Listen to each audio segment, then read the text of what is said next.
Alright, it's Wednesday, my dudes. We're here at the start of Temple of Ahn'Qiraj. I'm playing on my Mutilate Rogue, and we're looking for a Fetish of the Sand Reaver trinket and maybe a little Kiraji Bindings of Sovereignty tier token.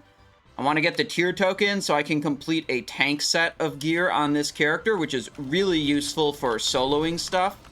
Like soloing dungeons and farming and stuff like that. Pretty cool to do on a rogue. That tank set gives you percentage-based life leech on your Sinister Strike ability, which is just super, super good.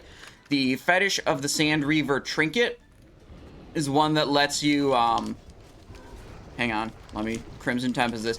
Lets you activate it, and it says you burrow your head into the sand for 10 seconds. And it basically, you become untargetable, like unattackable, whatever. There's a couple of really interesting things you can do with this trinket. The one I care about the most is you can go into Naxxramas, and when you're fighting Makesina, the spider boss, if you burrow your head into the sand right before she casts her web spray ability, you will avoid the 10-second stun while the entire rest of your raid gets stunned. This is super good to have on healers to help like keep your tanks alive during that stun, but also on damage dealers. I would assume it's like good. It's worth a trinket slot to gain, you know, 9 or 10 more seconds of damage time on the boss. Might not be for all classes or all cases, but seems pretty good, and seems like I'll probably find other useful things to do with it. Anyways, let me show you that item here, just so you can see. This is the soft reserves page. Fetish of the Sand Reaver. It looks like there's one other person rolling on it against us. Grethbro. We're on it. We got Bindings of Sovereignty. Cloak of Concentrated Hatred. Eye of Cthun. Bindings of Sovereignty. Looks like we got 3 rollers on Bindings of Sovereignty. 2 rollers total on Fetish of the Sand Reaver. This is a soft reserve raid. So that list of things was the items that people picked as their soft reserves. And if any of those items drop, only the people that picked them can roll on them.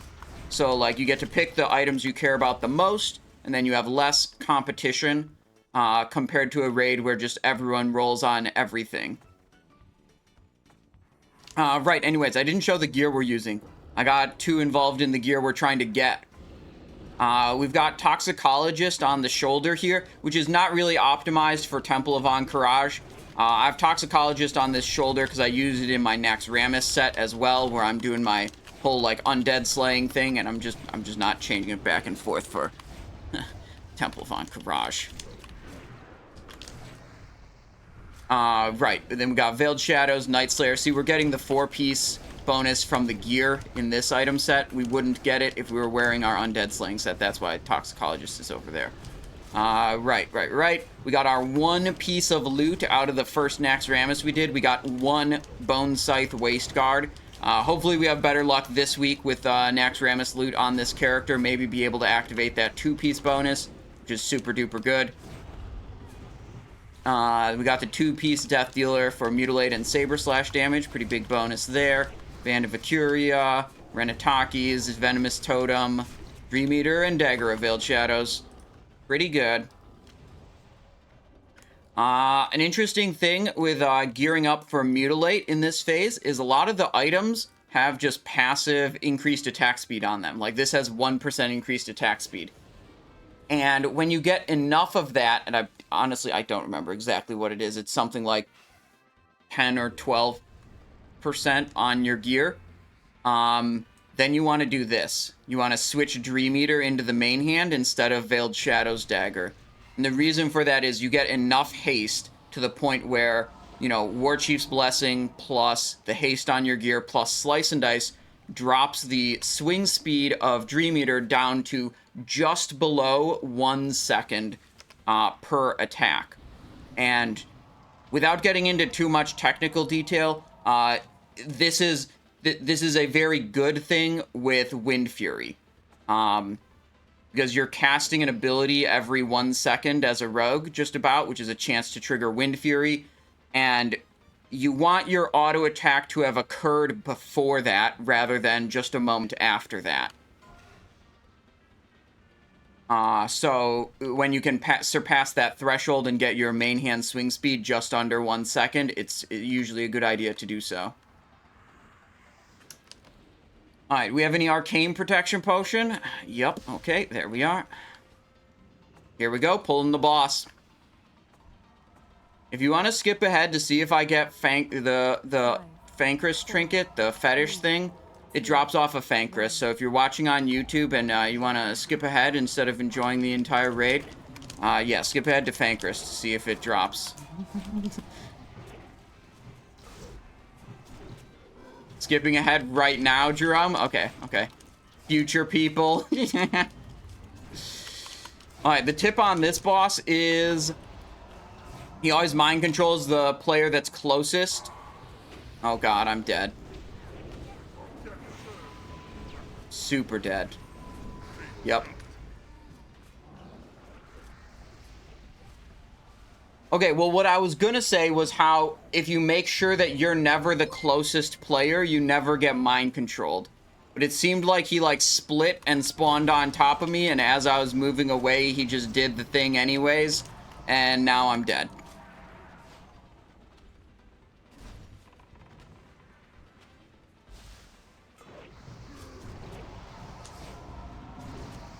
Oh god, most of the raid is dead.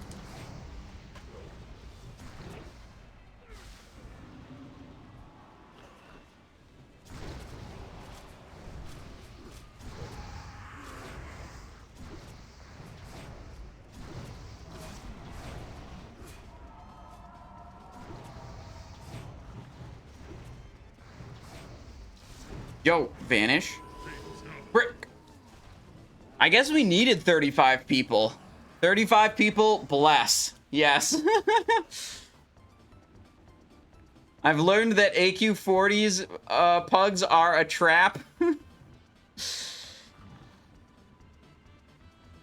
Yeah, maybe. Maybe, but we're in it together, chat, okay? We're in it together. We gotta see it through until the end.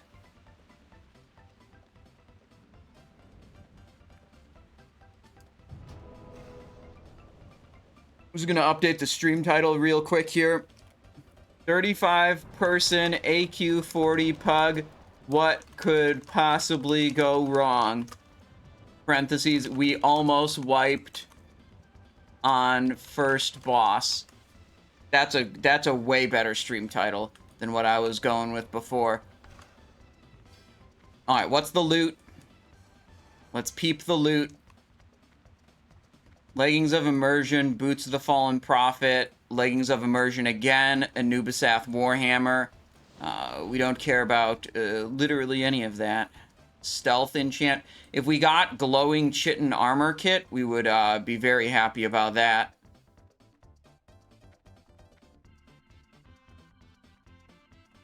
Ooh, good question. Here's a question.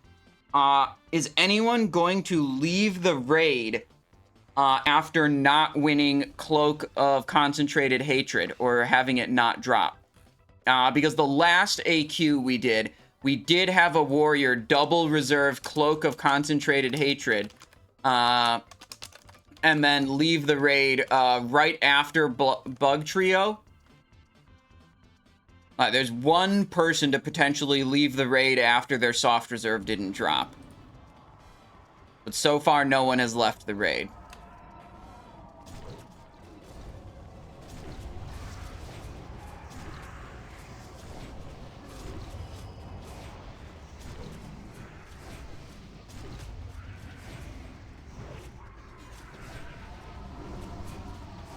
Dear Math God, can you explain why we do Dream Eater over Dagger of Veiled Shadows in main hand for Mutilate? Is it faster energy regen? We actually just explained that like 5 minutes ago, right before Prophet Skeram. But, I mean, it has to do with Wind Fury interacting with your swing speed being able... You want your main hand swing speed to be just under 1 second. And then it's very good for Wind Fury. And you can achieve that with Dream Eater main hand, but you can't achieve that with Dagger of Veiled Shadows main hand because it's a 1.8. You can also search on the Discord, Zug. You'll find explanations for that. There are a bunch of posts from Wherefore about Juju Flurry. And the conclusion was that, like, under some really, like, specific circumstances, you could make Juju Flurry be a DPS increase. But then the more general lesson was like, wait a second, if we just make our main hand swing speed less than 1 second, then that's really good, and we don't necessarily need to involve ourselves with Juju Flurry.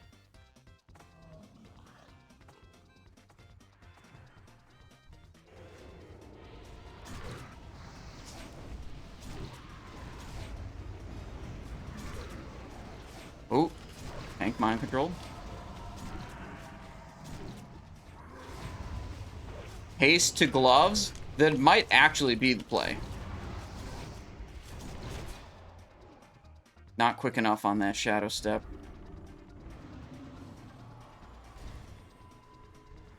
Big hog damage. Yeah, I mean, for asking repeated / redundant questions. Oh shit, Zugzug tipped $5. Okay, well, let me get more into it then. This is a lesson on the Simonized Show. If you ask a common question, sometimes I'm in the mood to answer it, sometimes I'm not.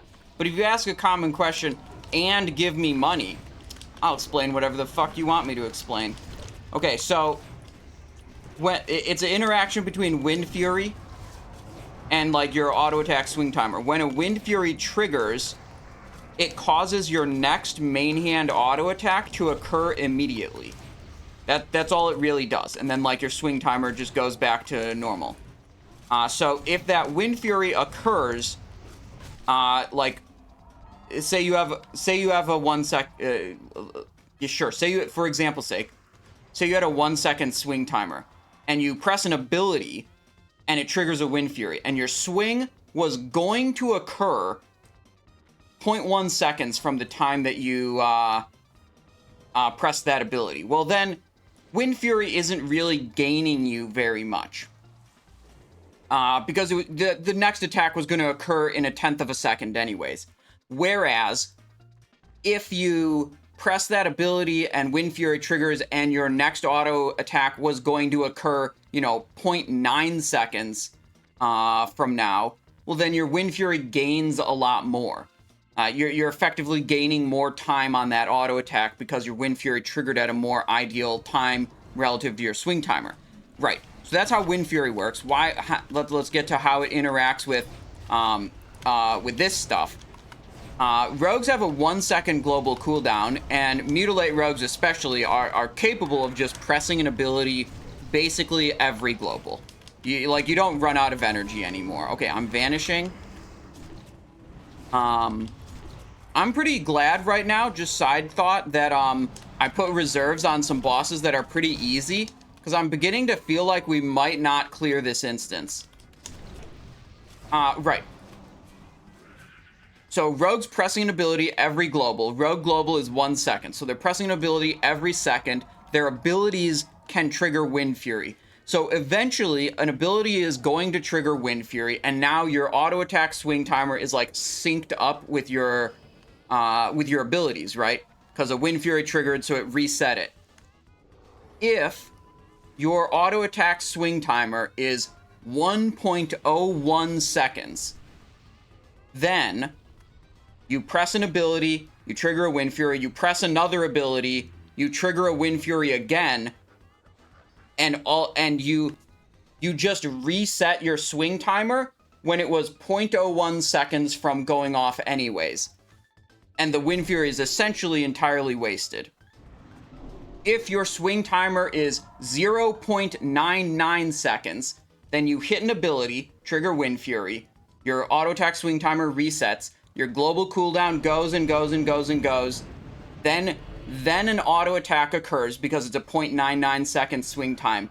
Then your global cooldown's up, you press another ability, you trigger Wind Fury again, and you gain an entire second, basically an entire full attack from that Wind Fury trigger, just because your swing timer was a fraction of a second below 1.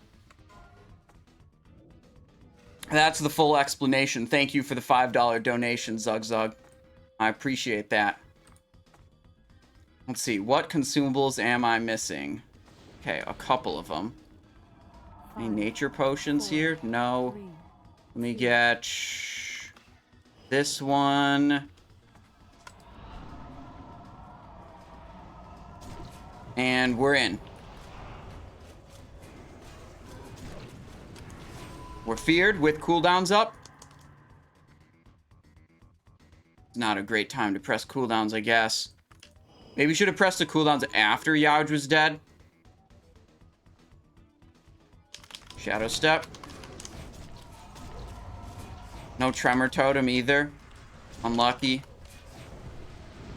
Too slow on that kick, but someone else got it anyways.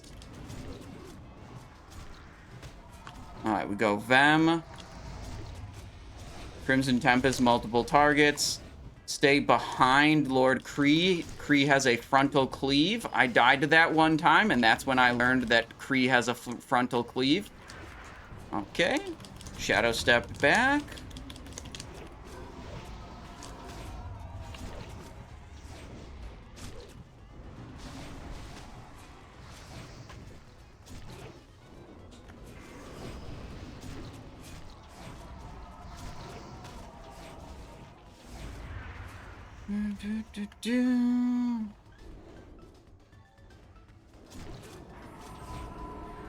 God, it just charges around. We don't have enough sprints and shadow steps to keep up with it.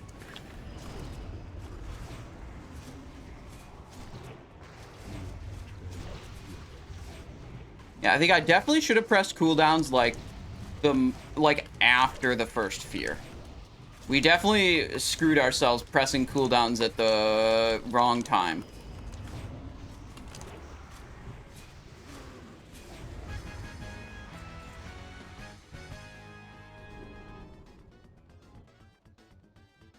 Still made it into the top 10. All right. 1, 2, 3, 4, 5, 6, 7, 8, 9, 10, 11 dead. The question is, how many of those people died after combat was over? I would guess 1, 2, 3, 4, 5, maybe like at least 6, maybe 7 of them all died while looking at the loot on the boss. That's just, I love that. That feels like classic WoW to me. It's like the idiot trap after the boss is dead. Honestly, I'm a little sad that they there was another idiot trap after the boss is dead thing on Thaddeus in Classic Era. You would keep your polarity charges after Thaddeus died, and you needed to spread out because, like, when the polarity charge expired, it would shock everyone around you regardless of what their polarity was. So not only could you not go next to other people with opposite polarity, everyone had to spread out. And I just find those things that are like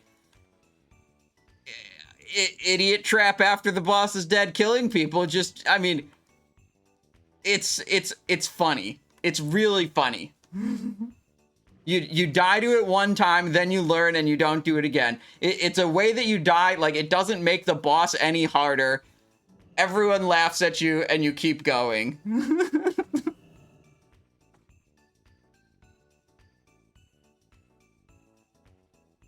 Simon thought he was just going to waltz through AQ40 for some gear with a 35-man pug. I did think that. Yeah, I did actually think that like this is going to be way too easy. The raid leader said they were providing world buffs, so the whole raid was going to be buffed. And we had 35 people for some 20-man content.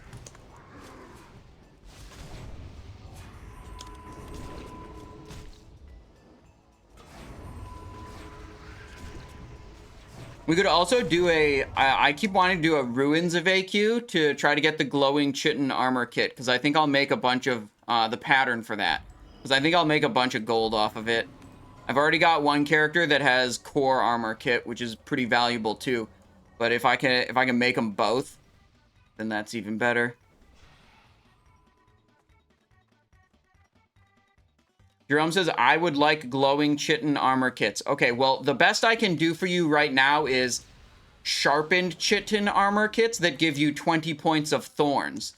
And now you might be thinking, thorns. I don't need 20 more thorns damage. But what would you say if I told you that the thorns damage caused by this Cthun armor kit actually caused double the threat of the damage dealt instead of, you know, equal to the threat of the damage dealt?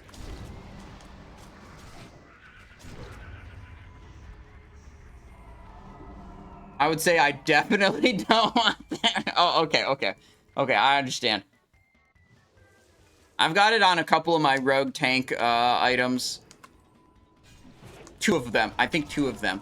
I found for tanking, it's quite good. I know, Jerome, you were talking about maybe making a feral druid tank. I think the razor bramble stuff and the thorns stuff would be good starter gear for a feral druid tank. Like the raw stats on the items, at least for rogues, the raw stats on those razor bramble crafted items are a little bit better than tier 1, and they just have this giant thorns effects on them. Do I have it on this character? No. But I know I can make the chest armor on one character, and maybe I can make the shoulder.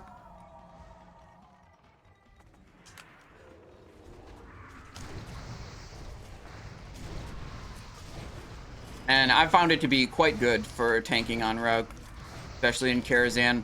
Rogue kind of, I think the thing Rogue tank struggles with the most is multi-target tanking and getting threat on everything.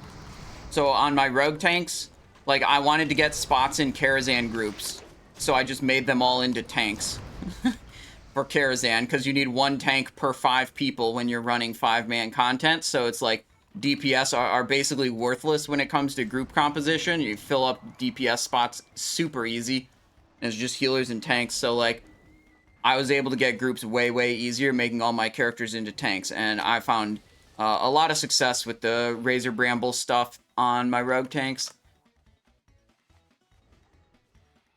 Any rogues in here able to solo DME's jump runs? I haven't tried doing that, but I'd imagine it wouldn't be hard. I kind of questioned whether it was really a like time-efficient thing to do. You go into Darmal East, you go and you kill the Satyr boss, then you double back through the whole main room, then you kill the Wild Shaper boss, then you get either 2 or 3 rich thorium veins. And it's like, the rate at which you get, like, how long does that take you to get, you know, on average 2.5 rich thorium veins? Is it really, like, worth your time? Should you just open world farm instead? Arcane crystals are way up, but like, even if that's exactly and only what you're looking for, like, there might be better ways to get arcane crystals. I was thinking perhaps about going into Zul'Gurub to farm arcane crystals. You may have to kill a couple of trash packs to gain access to mining, but there'll be multiple nodes. It might be, you know, I don't know, but I was speculating that it could be more, you know, thorium nodes, you know, per hour than doing Darmal East. But currently my best gold farm in terms of just gold per hour is actually just remarkably easy. I put a video out about it on my VODs channel today. You just go into Nomergon and you just kill all the trash mobs and you loot Nomergon Fallout, which just drops off basically all the trogs there. And in about a, you know, just under 20-minute run, I can pull out on average 50 Nomergon Fallouts. Those sell for about 4 gold each raw.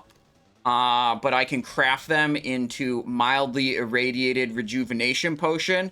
3 fallouts makes 5 potions, and the potions themselves sell for 4 to 5 gold each. So if I'm farming the fallouts, crafting them into potions, and then selling the potions, I'm making around 800 gold an hour, and it has... This farm has, like, literally no gear requirement. Like, you hit 60, you could just do this. They're level 40 mobs.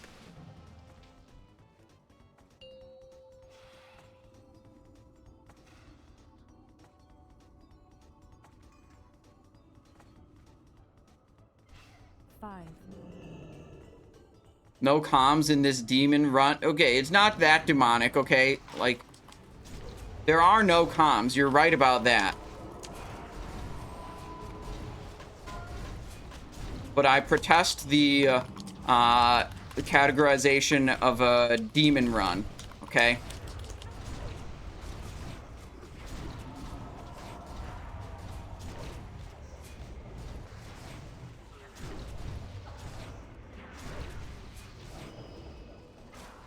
Kind of doing a lot of damage on this boss. Loving it.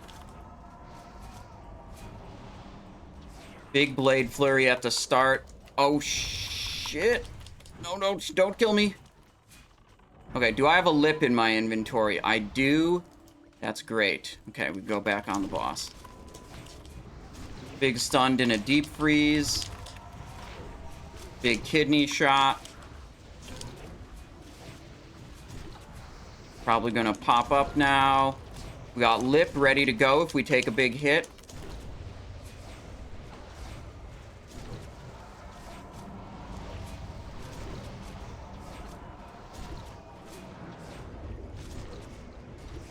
Lipping. Oh, no, she just stopped spinning. Damn, that was a wasted lip.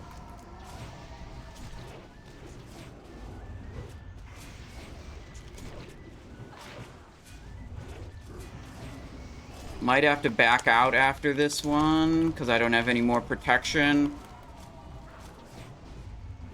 What's she doing?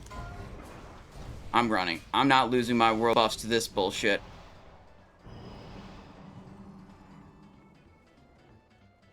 Nice.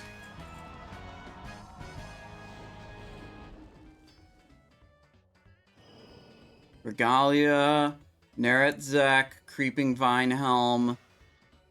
Briefly recompose your body, making you immune to, what is it, nature damage? I think this can immune you to, or break blind, I think, in PvP. Some people who actually do PvP have told me that, but I don't really.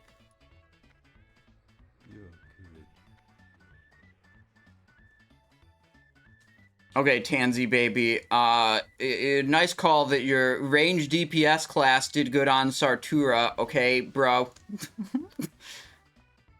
But yes, Elemental Shaman does do very good there. You're right, you're right. Probably gonna gap on Fankriss also, just on the nature of AoE. Oh, Badge of the Swarm Guard? Hang on. What's being looted? Oh, that was in the chest. I see. Obsidian Stormhammer, Arcane Power, Idol of the Sun. This is like a fun item. We'll roll on it. I don't think it's particularly good for anything. I'll definitely roll on it when they put it up.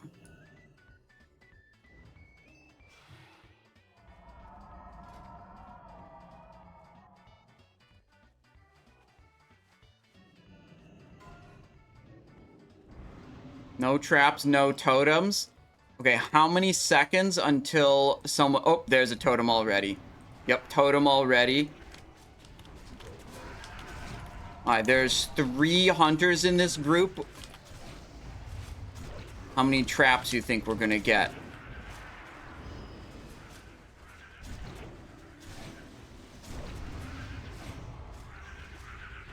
Oh, totems being left behind?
For any totems or traps being left behind. Doing better than we were at the start, I'd say. Yeah, the new badge isn't very good, but it is really funny because, like, when you activate it, there's a giant spinning, like, hologram of Battleguard Sartura above your character, so it looks really cool.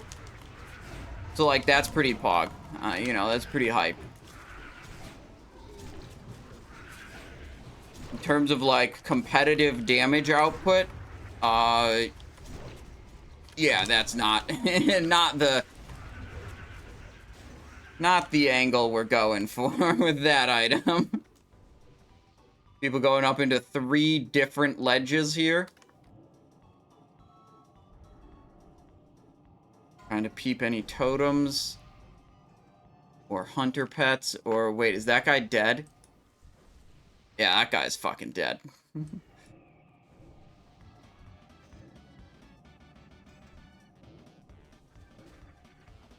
Right, well, we gotta kill this stuff. Back out of the corner. Or else we're gonna get poison. Yeah, I think we got poison in the corner now. Alright, accidentally engaging boss. Under over. Ooh, I didn't put a prediction up for the fetish drop. Do I have time? I do not have time. Boss is engaged. What are they... Are they not running in? Like, I was gonna... It was gonna hit me before it hit anyone else. I backed off.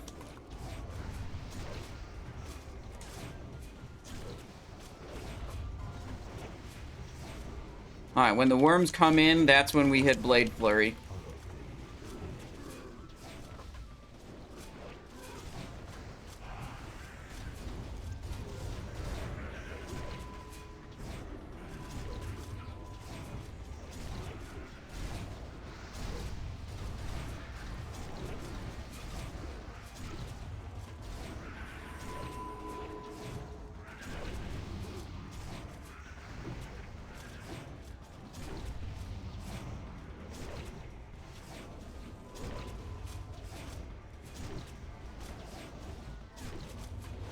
Big Crimson.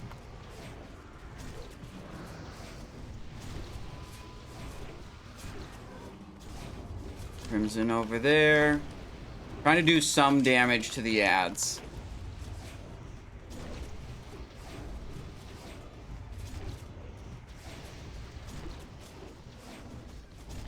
No! It's over. Ah, it's over. Unlucky. What do we get? Hive Tunnelers, Mantle of Wicked Revenge, Barbed Choker, Double Binding of Command. No Fetish of the Sand Reaver. Unfortunate. No Karaji Binding of Sovereignty either.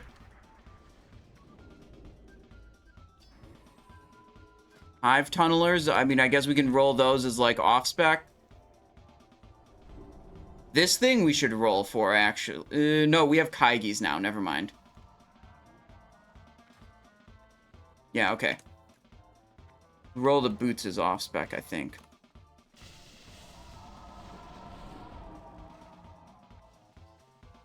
Assuming no one reserved those.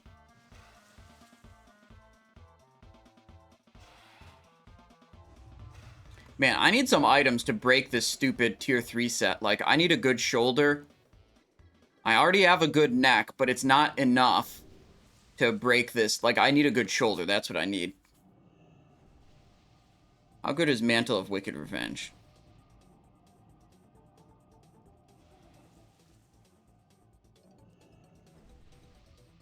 I think it's just worse on raw stats. 8 more agility and 6 more strength, but you lose 1% hit. So it's just not good. All right, that's not the way we're gonna go. Who's Weaving says, I'm just here to give you a buff is all, Simon? Well, hell yeah. Which character is yours in the raid? Let me see. Is it Who's Feral? I bet it's Who's Feral. Oh, Wild Strikes is great. I love wild strikes.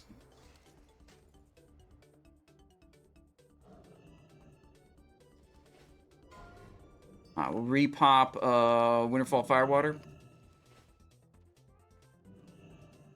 Did you guys see 2 different guilds cleared 404 Naxxramas hard mode now, the maximum difficulty? And I've strong opinions on the 2 guilds that cleared it. First of all, the first guild to clear it was a North American guild, and they had a 24-hour head start. So it wasn't really a race in any fashion. The North American guild called Rip Bozo cleared it, and as far as I can tell, they did not publicly stream it. And I looked at their guild's uploaded logs, and they had no public logs of the event. Very cringe, I would say. Extremely cringe. B-Tribe cleared it today. They're an EU guild. You know, the patch, you know, the weekly reset and the increase in Seal of Dawn ranks didn't happen for them until today. So, like, this is the first chance they had an equal power level to be able to do it. They walked in. I already saw a, like, full raid VOD from a hunter POV. Very public about, you know, what they're doing, not trying to take any cringe secrets. I heard a rumor, unconfirmed rumor, that the Rip Bozo United States guild that hid their logs and didn't stream it used the Warlock thing where they have an unlimited duration Curse of Agony that just lasts for, you know, lasts forever and ramps up in damage.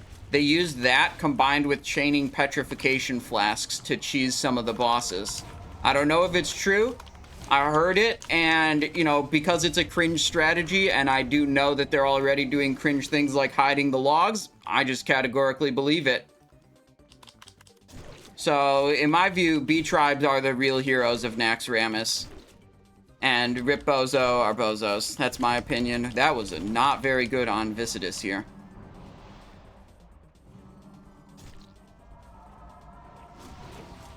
There's going to be a triple freeze angle.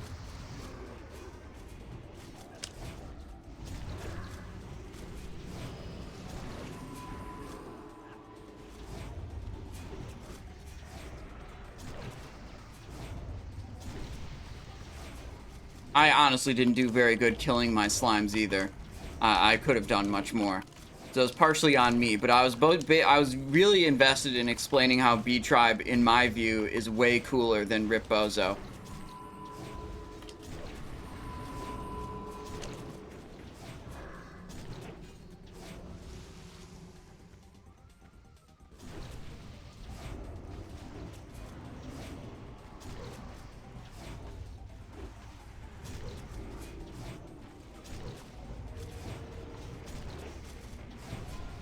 This is going to be a triple freeze.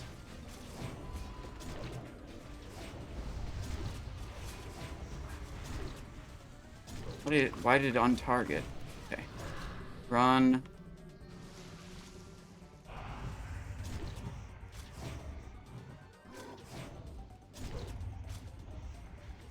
Run. Okay, they're all dead. We just have to freeze one more time, which I can't really contribute to. So I'm gonna stay out because I don't have any frost effects to add to this. So I don't want to, like, ooh, that guy's dead. I don't want to, like, add to any difficulty or AoE damage, like, from that spread out mechanic. What do I have? Healing potion? Yeah, I'll drink the fuck out of that. Yep, that's about all I've got. I don't have frost oil in my inventory right now. Boom. Oh, I didn't see the freeze. I should have been in there hitting it for the freeze. Yep, I was distracted. Ring of Karaji Fury dropped. And Karaji Bindings of Sovereignty dropped also. Is that Fury thing, reserved? Ring of Karaji Fury. Fury. Did I type it wrong? Yeah, no reserves. That'll be open roll. Okay. Okay, I'm liking the sound of that. Sovereignty Binding dropped. and another item that we would roll on.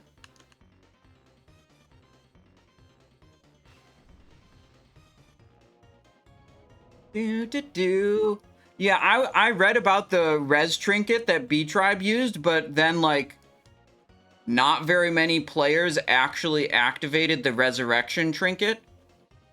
Like, I think they had almost everyone in the raid. What I read, I didn't confirm myself, was that they had almost everyone in the raid using the Dark Moon resurrection trinket. But then, like, you know, hardly anyone actually died and utilized it.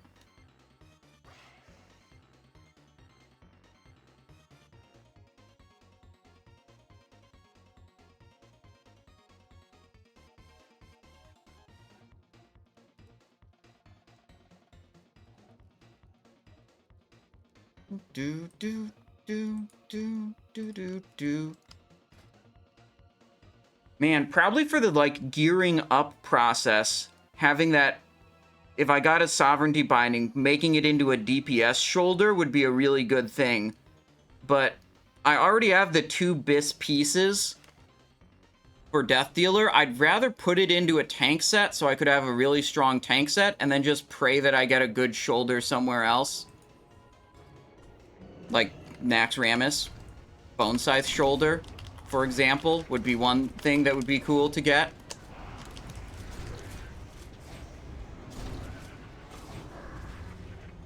Run, run, run, run, run. Pop.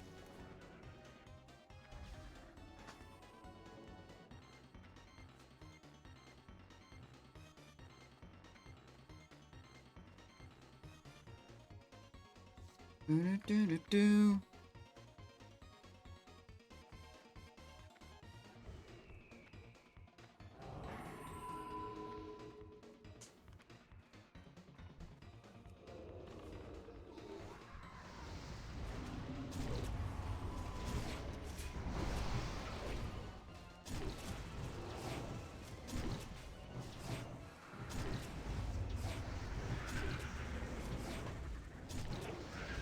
One thing I did like when I was watching I watched not the whole thing, but I jumped around in the B Tribe, like, full Nax Ramus VOD. I'm not going to spoil any of the things. Some of the bosses have, like, some slightly different mechanics in full hard mode. But I did like that I'd just be watching a boss fight, and, like, a couple times during the boss fight, like, someone would just drop world buffs randomly. It'd just be, like, multiple times throughout the boss fight, like, one guy dies, gets battle res, instantly popping world buffs again. I thought that was pretty hardcore.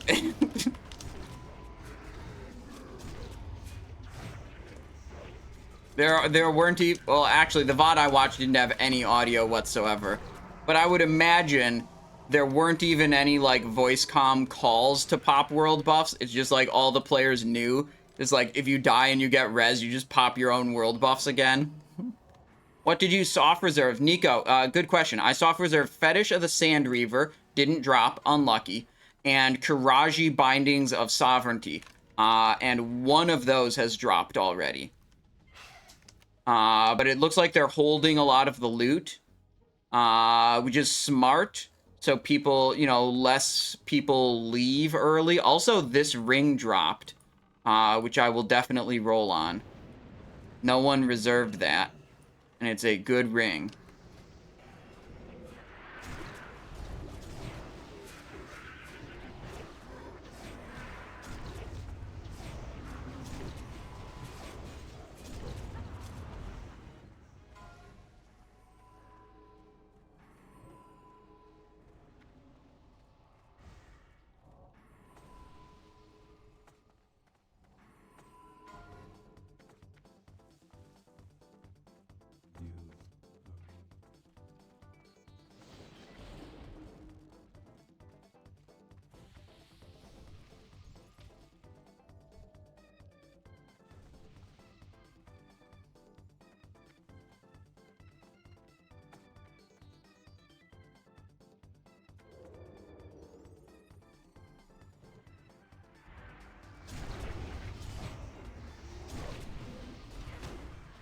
Too slow with the shadow step.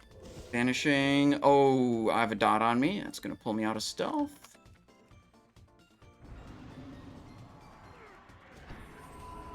get the distract on those guys.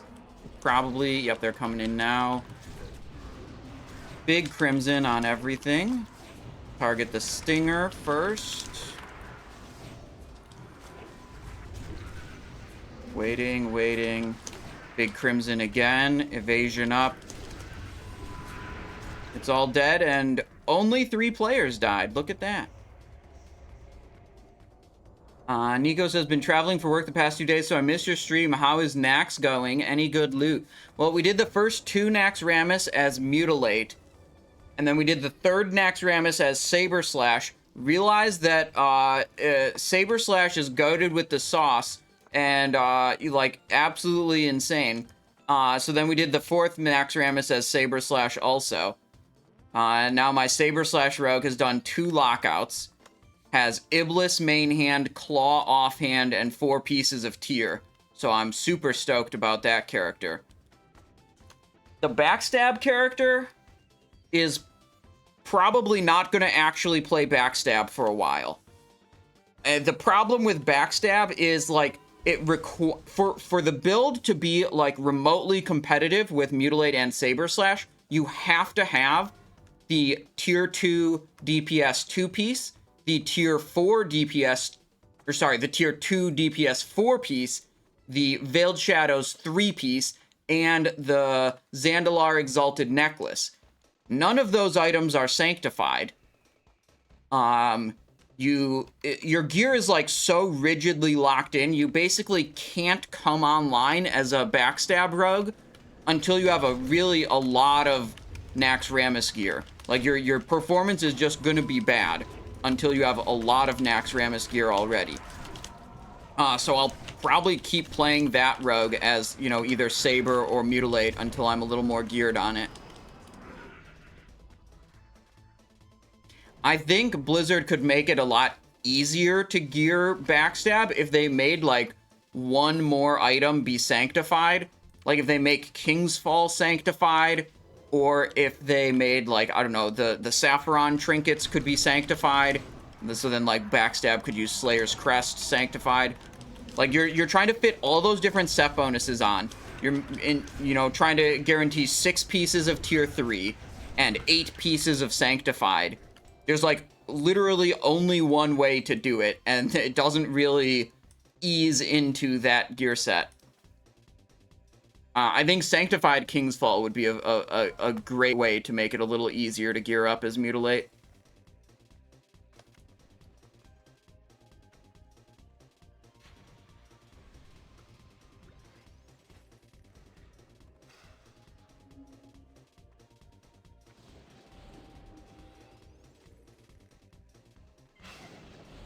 Zugzug asks, selling any clobber runs today?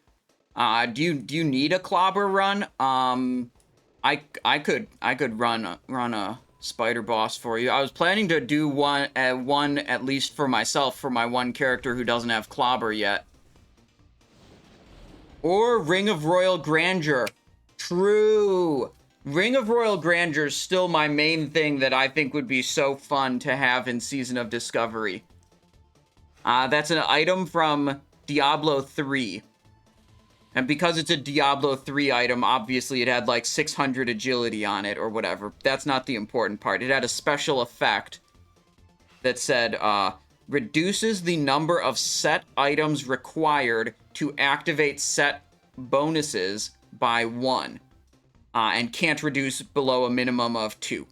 So, like, you could equip Ring of Royal Grandeur and 3 pieces of a set, and you would activate the 4-piece bonus of that set.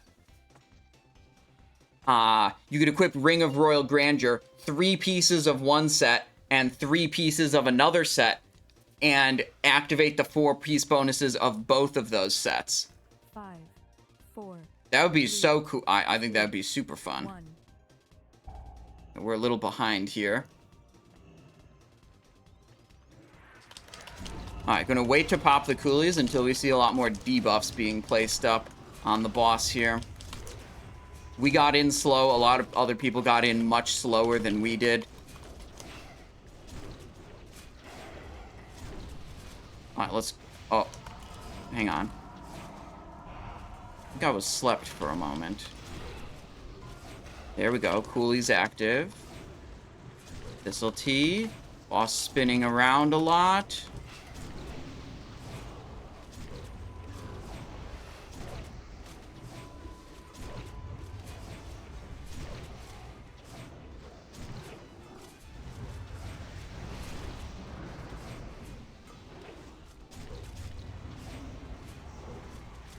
Slept, slept, slept, slept, slept, slept. There we go. We're back.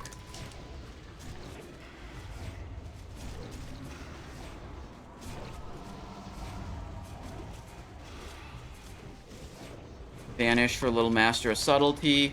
Could have done that during the cooldowns. Would have been a little bit better.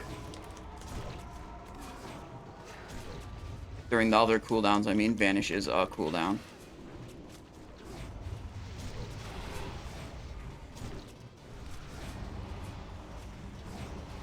Tank death. Evasion's up.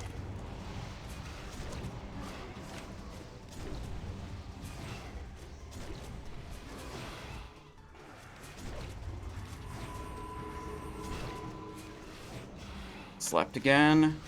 6k health. Ooh, I'm dead. This is a world first wipe on Princess Huhuran? Is that what we're about to witness?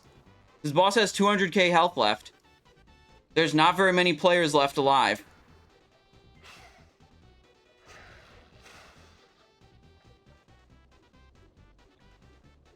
We got it.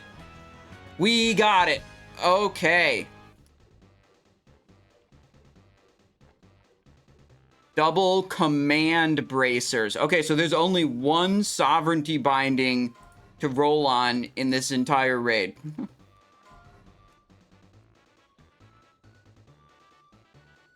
Not supposed to dispel the poison, killed a lot of people. I think it's better to dispel it than not. I mean, you have to be aware of how much health your target has, because when you dispel it, it does damage the target by like 3,000 damage or something. But letting your damage dealers just sit in sleep for 12 seconds is also very not good. All right, we got a couple things to roll on here. It looks like they're doling out a bunch of loot. So, Ring of Karaji Fury. It will main spec roll on that. Karaji Bindings of Sovereignty. We soft reserved that. I think 2 other people reserved it also. And then we want that Cloak of the Golden Hive as an off-spec tanking item.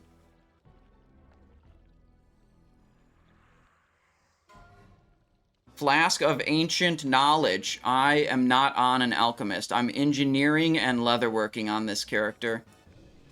Would love to have that, though. That seems like one that would be valuable. It's the spell damage one. Did you Nax this week? I did one of my 3 Naxxramas raids already this week.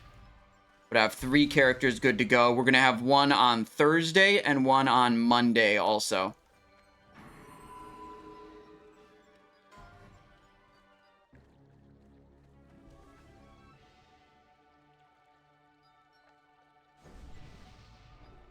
There's no planned Naxxramas today.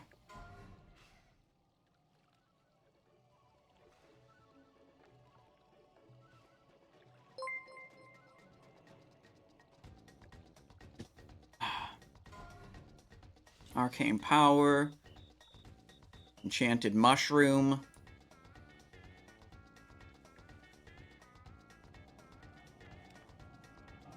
Summoning. Okay. Malfurion, hello. Welcome to the stream. This is good luck. Thank you.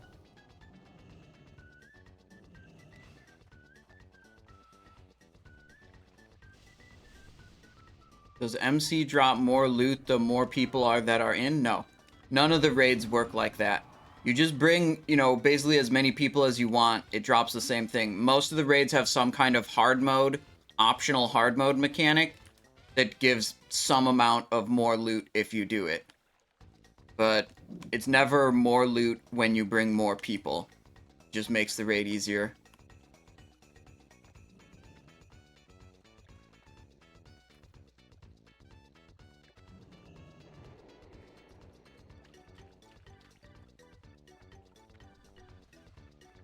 Gonna repair an Org, summon back, please. Is this guy already in Orgrimmar? Yeah, he's already in Orgrimmar. You can't summon into the raid. They're arguing about that. We would have to go out of the raid, zone out, then summon him. I don't think that guy is getting a summon back. That's what I think is gonna happen, is he is not getting summoned back.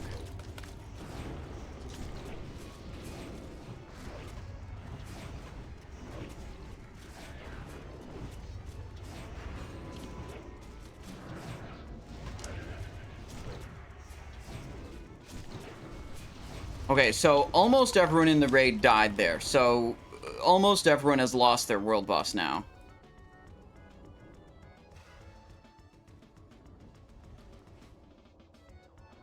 Let's hit a couple consumables.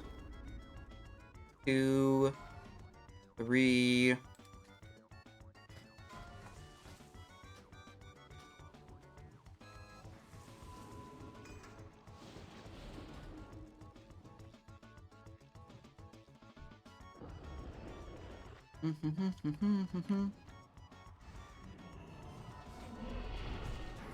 Oh, Meteor and Shadow Bolt, so we all stack together on the boss.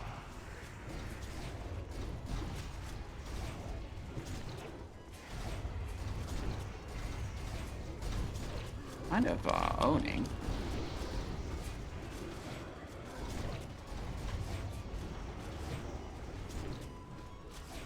Big blade flurry damage there.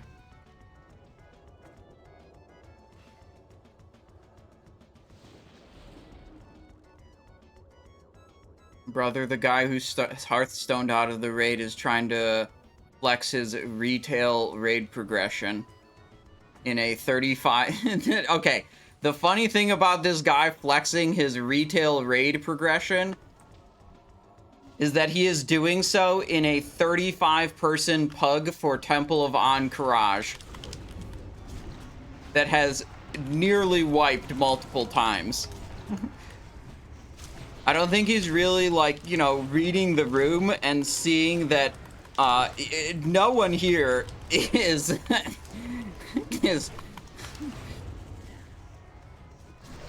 cares is what I was gonna say.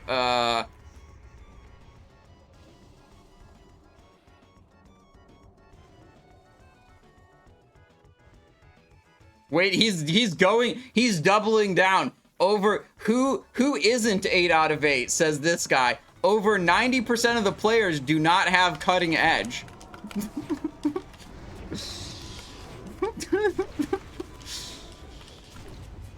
Over 90% of the people in this 35-man pug group for a 20-man raid do not care about mythic retail raid progress. That's a true fact.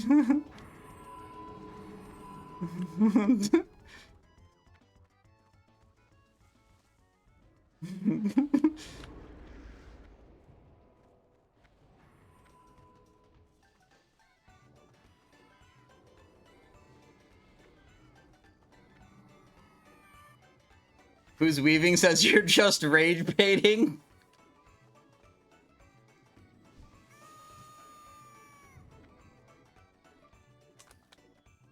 You brought it up, brother. Did he?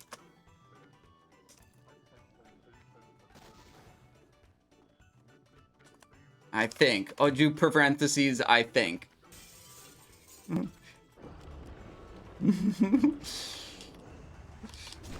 You better prove to me right now that you touch grass, or I'm reporting to you to the Kazakh police.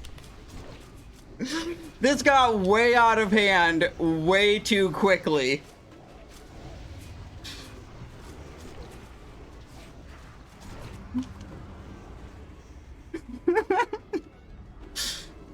Who's the best healer on vanilla? No hit Jerome. He plays priest.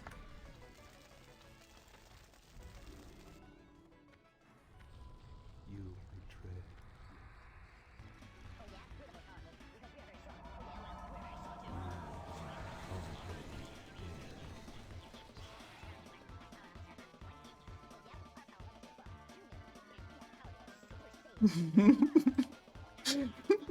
This guy is going off.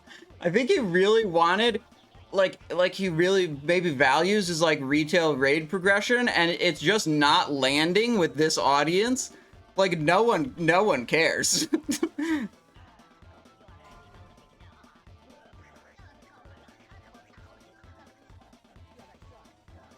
All right, let's go Banjo-Kazooie next. I feel like I'm not gonna egg him on anymore.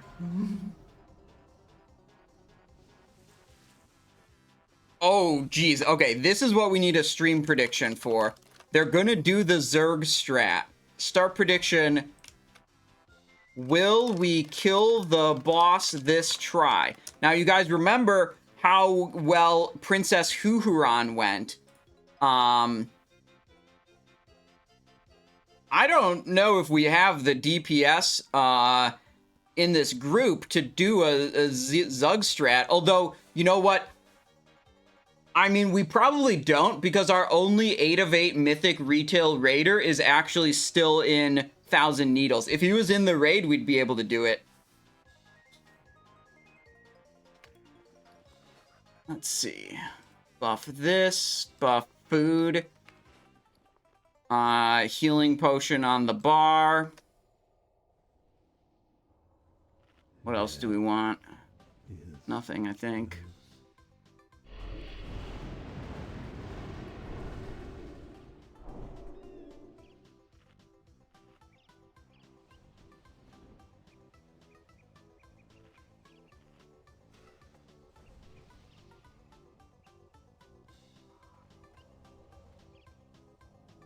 We need to have large chat box for the rest of the raid, because this box is where the content is for this raid. I'm gonna be completely honest.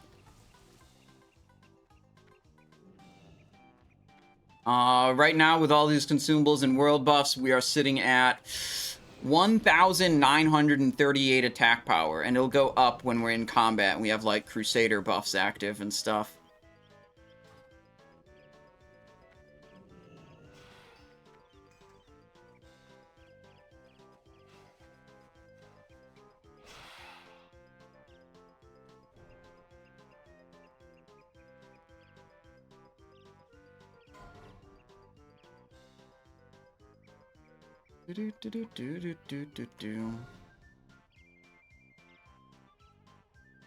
Oh god, they want to. They're trying to go even closer.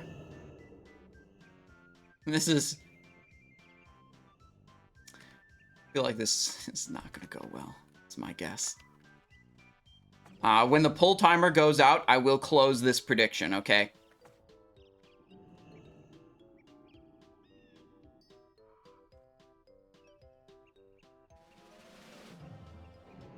Ready?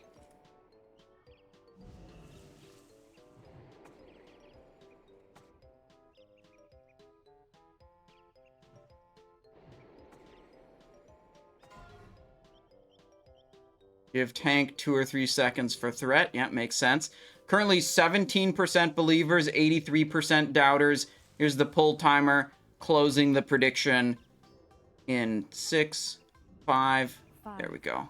4, Okay, focused on game. 2, 1. It's too late. Turn away.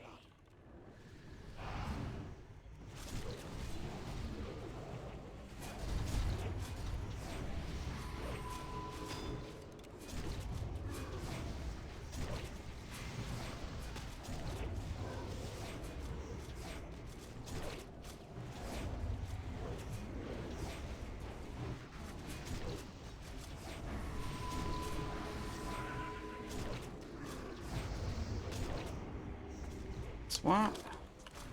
We'll see how the healing feels, if we think we can stay in on this. I don't think we're staying in on that. Probably not without protection potions, really. Just wait for the swap back. The eye tentacles are beaming everyone. There's a blizzard in melee also. Your fate is sealed. There's a blizzard on me now.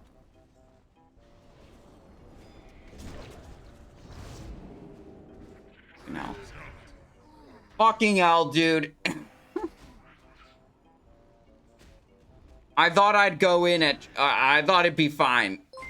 I went in at, like, the last second and managed to get punished.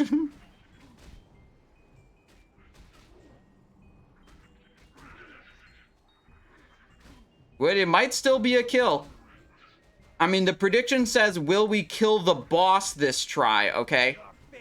Even if the raid wipes, which they're almost certainly going to wipe to all these eye tentacles, we did kill the boss.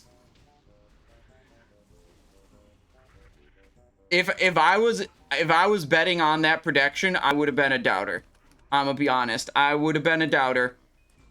Will we kill the boss this try? Answer is yes. We did technically kill the boss this try.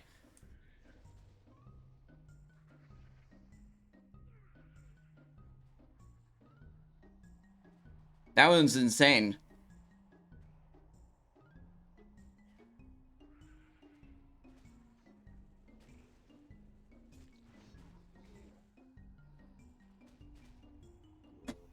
Bro, they are all dead. I wonder how many people died after boss combat. So far, this is the after the boss combat session. Yup, okay, it's over now. All these people basically died while looting. This guy just soul stoned and got aggro from all those scarabs because, I don't know, he didn't wait long enough. He might die also.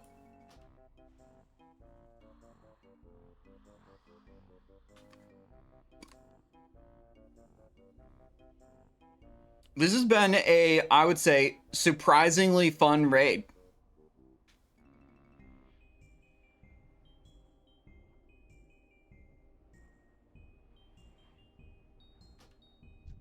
Oh, this guy made it to the Scarab wall. He's basically back. Oh yeah, he's like right behind me, actually. Cthun gonna be a shit show?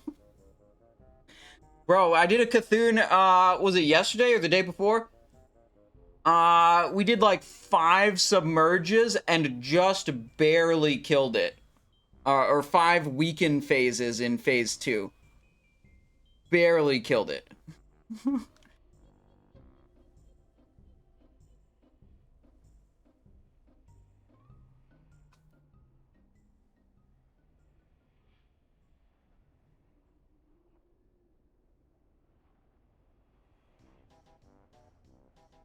So they only rolled out a little bit of the loot. They rolled out some of the loot from the first boss. Why is this guy RP walking? Fucking Arlocks, man. RP walking in ghost form.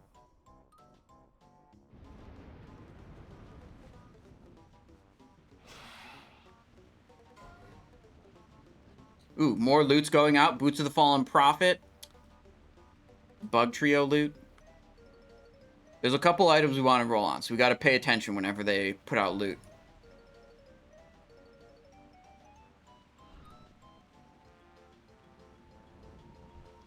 Alright, let's check out his Mythic Raiders gear. Attack speed 1%. Ooh, that's not good. Enchant's not very good. No enchant there. What is the Scoundrel bonus? I don't even know what that bonus is. Okay, he's got 3 Veiled Shadows. He's got 4 Nightslayer.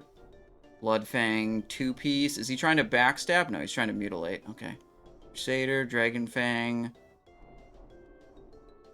Yeah, okay, his gears. It looks like he's making progress. He's working on it. Okay. It's not great right now, but it looks like a work in progress. He definitely needs loot from Temple of AQ, that's for sure.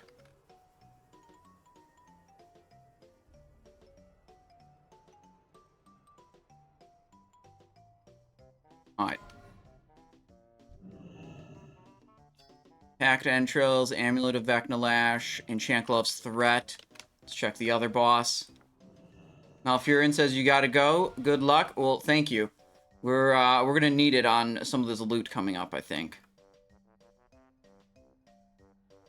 We're probably going to need it more on actually clearing this instance.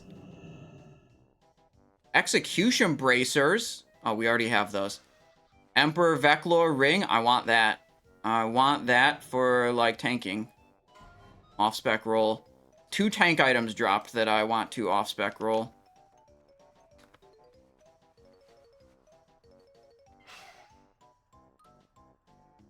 Leggings of Immersion. A bunch of people... There were 2 of these, I think. And a bunch of people are rolling on them. Main spec, main spec.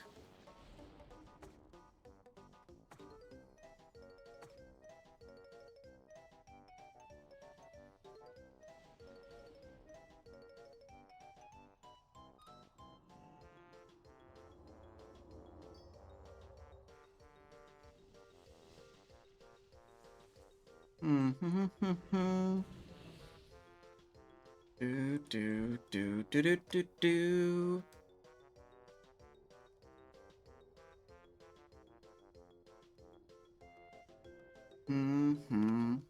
Do do do. 35 people? Yeah, don't worry about it, man. We like almost wiped 3 times and fully wiped once.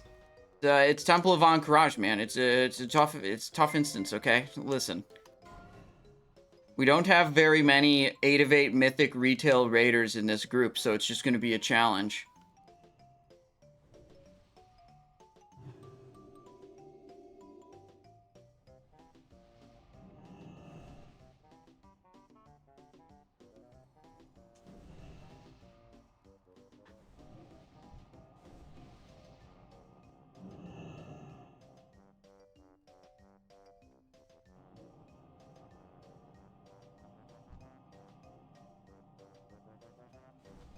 Responding to you in raid chat, not in here.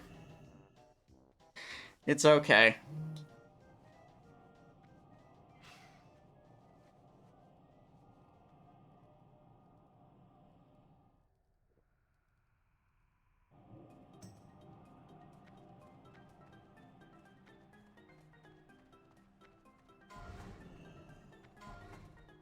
Alright, these packs are very challenging without world buffs.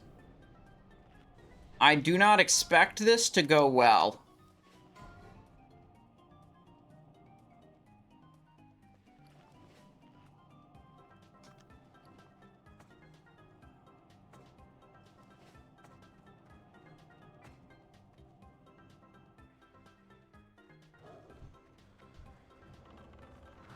Let the games begin. Yeah. Oh, we're feared. 1, 2, 3, 4, 5, 6, 7, 8, 9 people dead already. 10.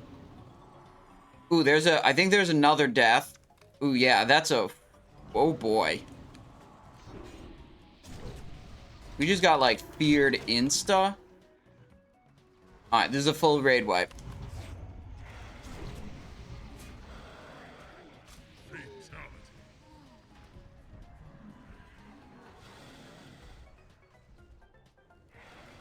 I very intentionally did not press my second to last firewater when I was buffing up my consumables, because I thought there are 2 bosses left. I need to be sure I have it for the bosses, although, you know, I kind of just want to have it for the bosses. It seems like it was more needed around here.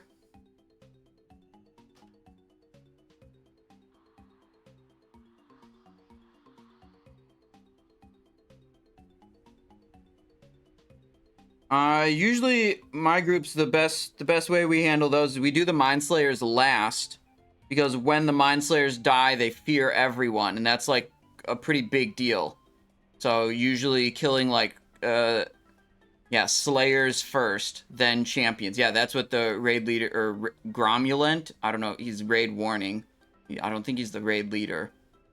Is he? I think this guy, yeah, this guy's the raid leader, this Hunter.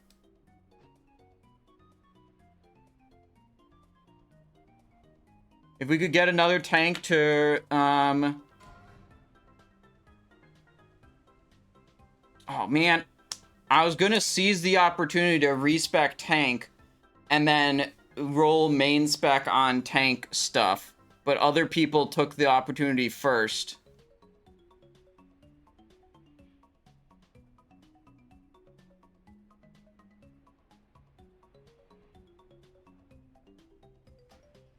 Ooh, we got resurrected. Okay.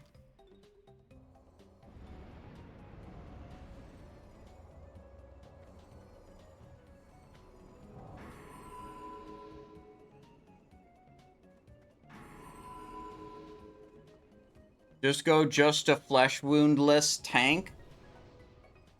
I don't know about that. Let me just post in raid chat. I can also go tank mode. Got all the gear and stuff in my bags. Parentheses, Thunder Fury Haver.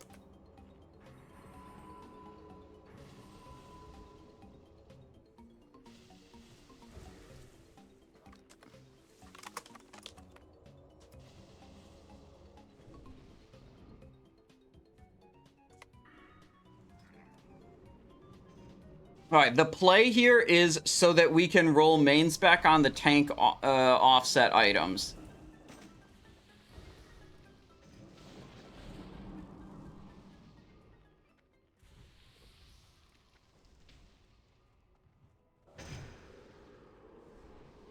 The, like, ring and cloak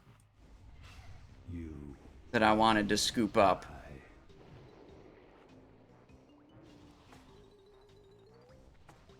Alright, little Thunder Furying right now.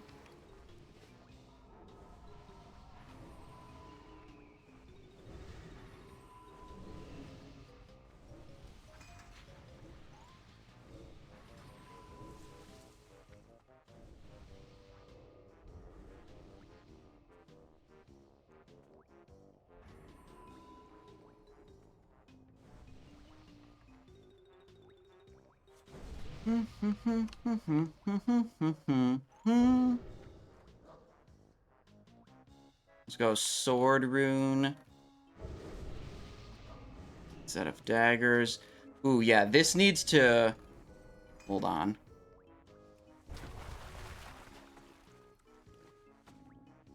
And this needs to be this one, and then we're good.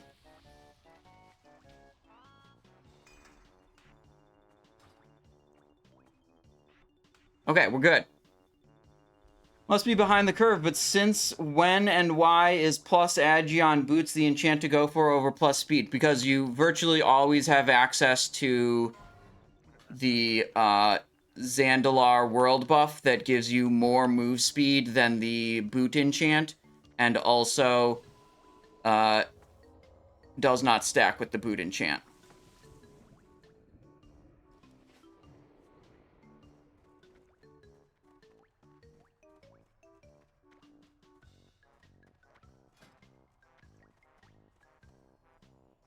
Oh, I have core forged boots in this tank set.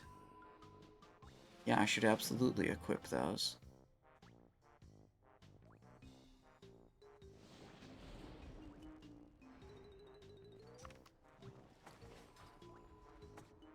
Alright, there's not so much drama in the raid chat anymore. I'll make it small again. Obviously, you guys, like, alert me if some drama pops up and I don't notice it. I'm feared instantly.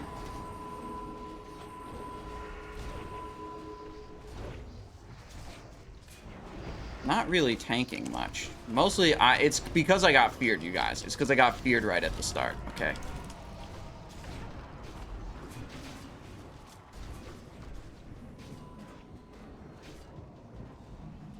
Feared again. Look at that. Look, I mean, with Simonize not tanking anything, we only suffered 2 deaths.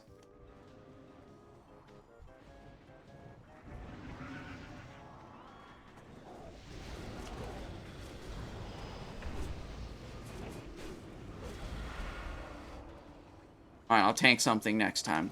Probably, maybe, for sure.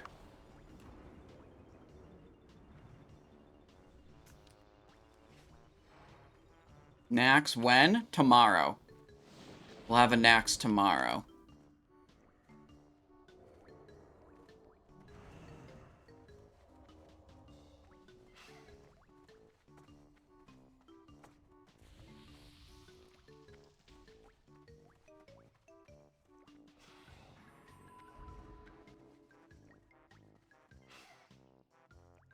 Oh,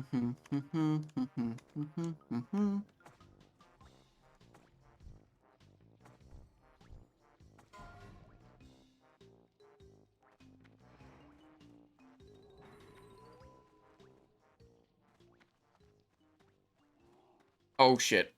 Nope, back it up, back it up. Back it up. That was almost another wipe.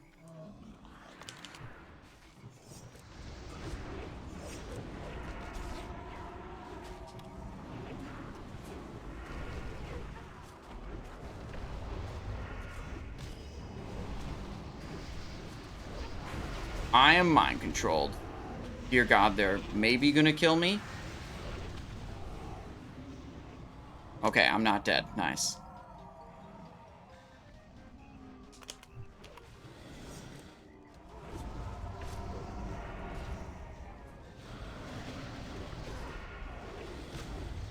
Beard.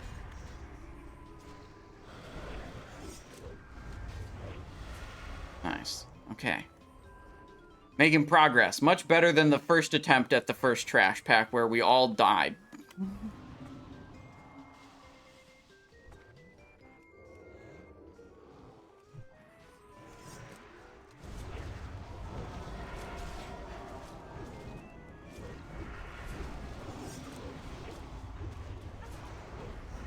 Kind of just giga threat with this swashbuckler. Swashbuckler effect makes my Sinister Strike hit 2 targets. So I'm just Sinister Strike threading 2 targets at once, and it's... I mean, look at how fast I'm climbing on Gethro. He had a big lead on me because he started on that mob, but the threat is strong. 2-piece AQ40 tank set. Yep. We currently have 6-piece battle armor equipped with Death Dealer Helm and Razor Bramble as off pieces. Oh shit, mob's in.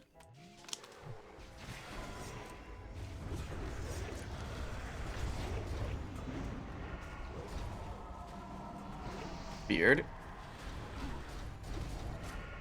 Evasion, Stone Shield. Re-up Crimson Tempest on everyone. Re-up Main Gouge. Good. Oh god. Beard again. This guy was running wild. Quick taunt. Pull him back to the front.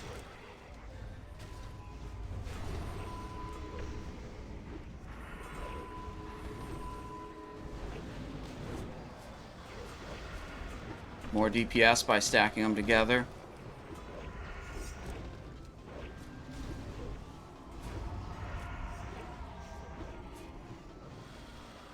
Good stuff.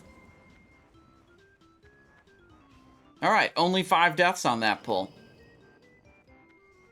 There we go. Can't mount... Oh, this is the wrong mount. I see. I'm on my tank action bar. This is actually the first time I've ever tanked inside of Temple of Ahn'Qiraj.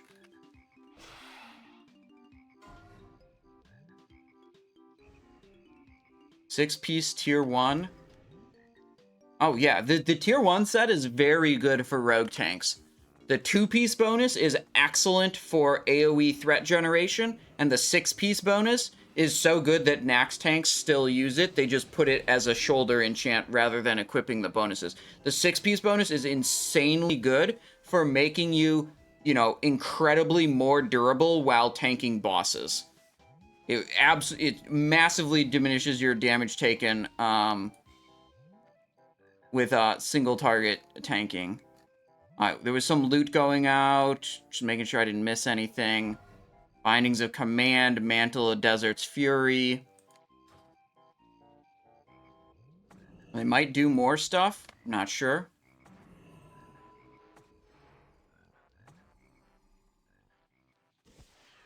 Tank Ring? Angelista's Touch is not the tank ring I wanted. The Emperor Veclor. This one, not very good for me. I want the Veclor ring that has agility.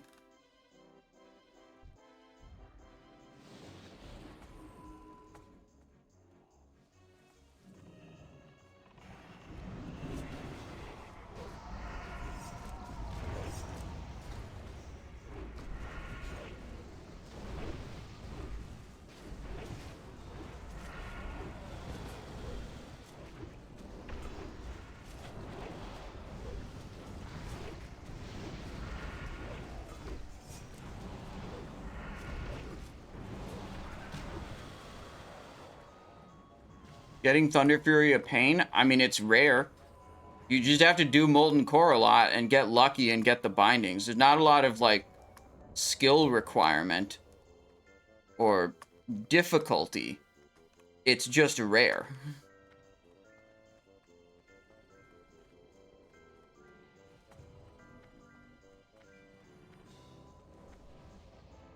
You know, you can do Molten Core once a week, and you need the 2 different bindings, you know, to complete the Thunder Fury. So you need, it's like a 3% drop off of one boss for one binding, and a 3% drop off a different boss for the other binding.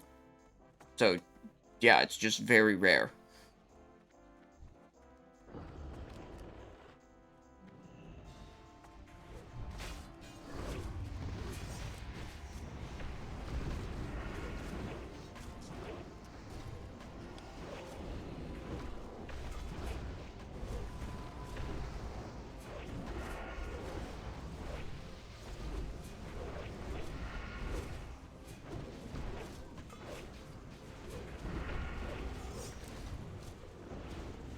Next.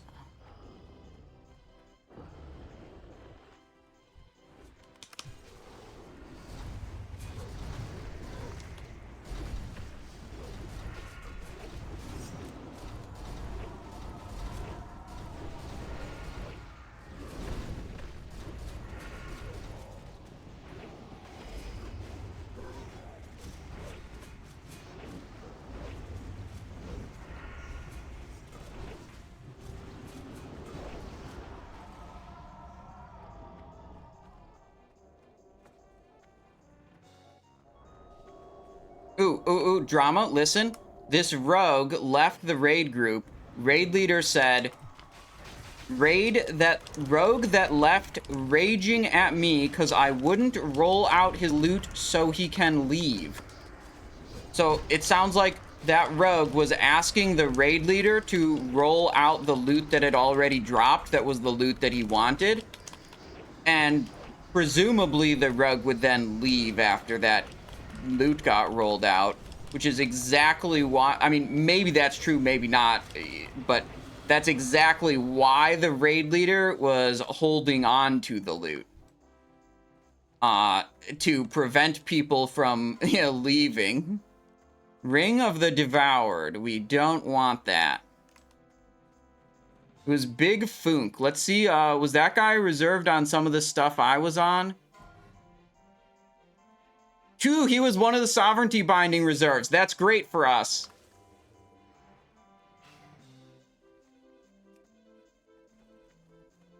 Bye-bye.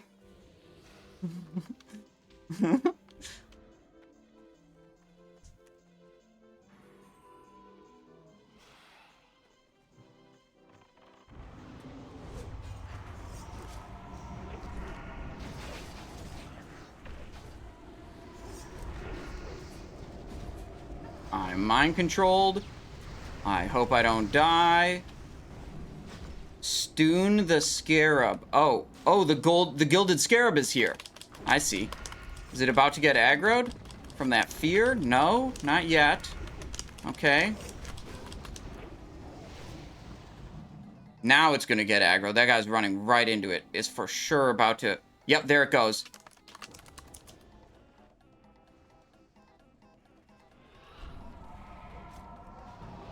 Immune to taunt.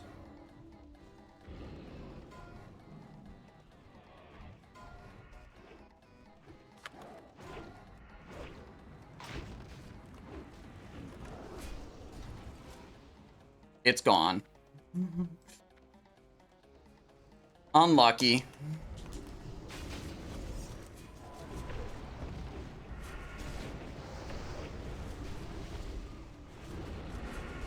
It's a treasure goblin. Yes, it's a treasure goblin. It spawned, there's one per instance.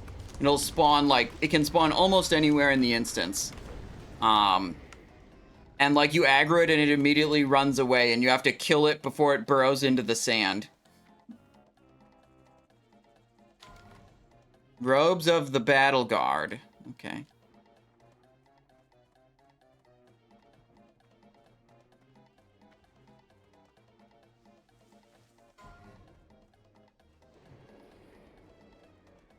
I think that's actually the first raid I've ever done that failed to kill the treasure goblin.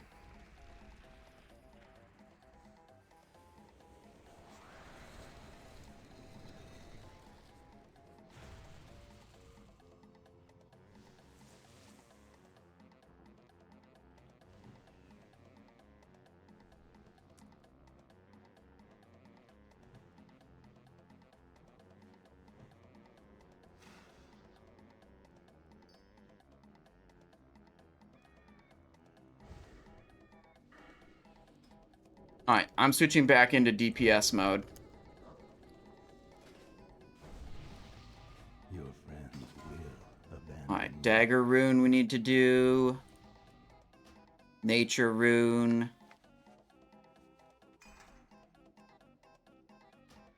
Ooh, regalia. Oh my god, I wasn't looking at loot. Every time I see loot and I was like focused on something else, I'm always like immediately worried that I missed something important. But so far, I don't think I've missed anything important.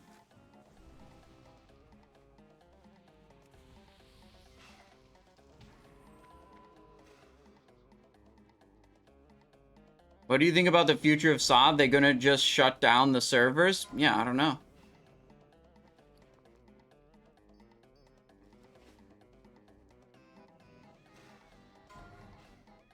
Last set of world buffs. Don't die, says the raid leader.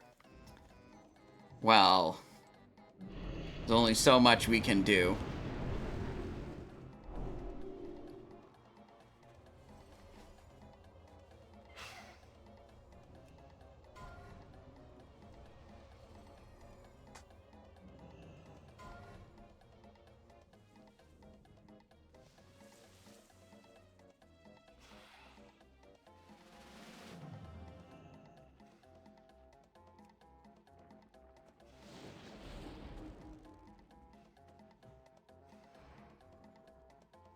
They have a poop load of dead era servers up? Yeah, that's true.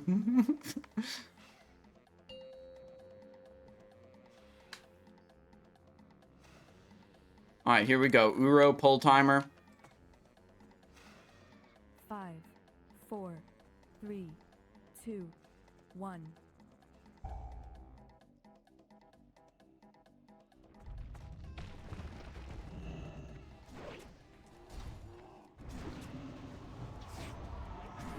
Oh shit, I still have sebaceous poison on my... That's really bad for mutilate. You do not want that going on. I put that on when I was tanking. Evasion up to dodge the sweep. Eyeballs coming out. If I angle this way, I'm facing away from the eyeball while still attacking the boss. Alright, we're gonna have to pull a vanish here pretty soon to cut my threat. Like, right as the next sandblast goes out, basically.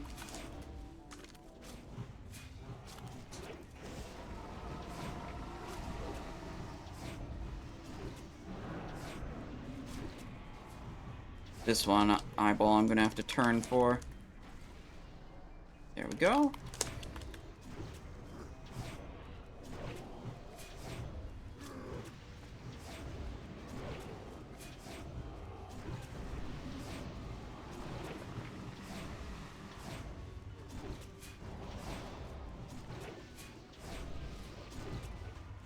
Do I have any weapon cleaning cloths in my... Ooh, I do have weapon cleaning cloth. Man, if I noticed that before this fight started, it'd be way better. I think I'm actually griefing, honestly. Because my sebaceous poison is going up, but I don't have improved. Wow, okay, that is... Let's get... Oh, wait, no, it's Karaji silk. It's not a cleaning cloth. Okay, we're gonna have to think about this. What are we gonna do here? Jamgabar dropped. Intact Viscera dropped. We don't care about any of that loot. We need to get rid of this somehow. Oh, I'm stupid. The solution is simple. Elemental Sharpening Stone, overwrite the Here. Put it in the offhand. Elemental Sharpening Stone. Overwrite the Sebaceous Poison. Okay, problem solved. Just started Blackwing Lair on my rogue and got the rogue dagger quest stuck on a quest that won't let me accept. You have no idea why. You have to do all the previous rune quests. Deadly Brew, Shadow Step, and Honor Among Thieves to be able to complete your Dream Eater quest line. Well, not all the rune quests. Those 3 particular rune quests is what I should say.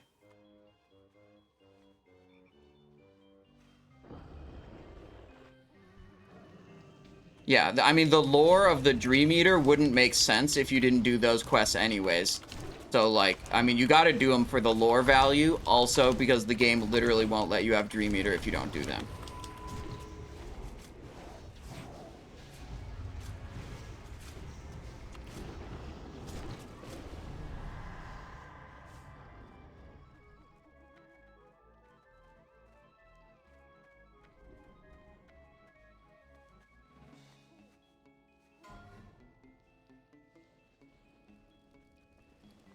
Alright, let's see. Prediction.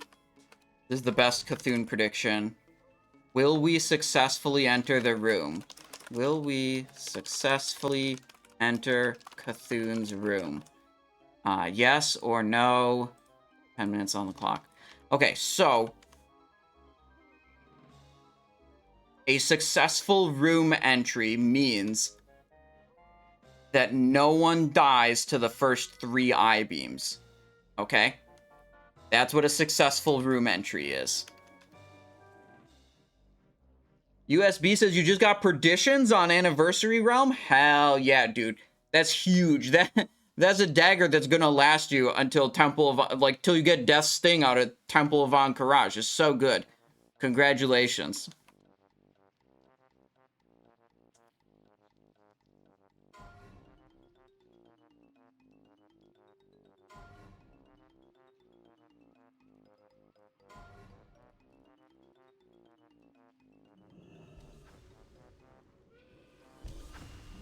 Am I a big Pokimane fan? I don't think I've watched a Pokimane stream ever, but I heard she sold some overpriced cookies. That's about it.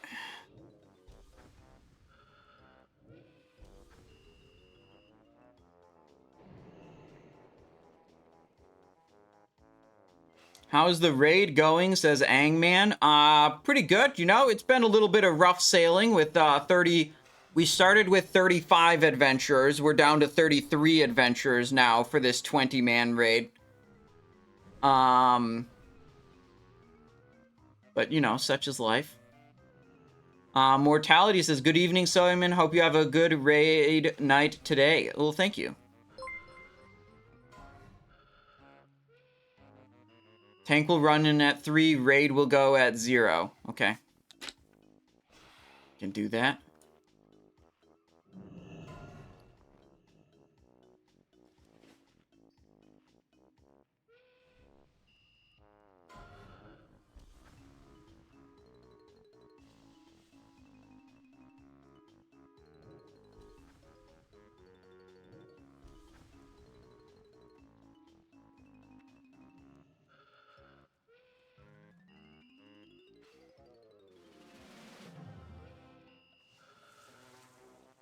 Alright, successful room entry means no one dies to the first 3 I-beams.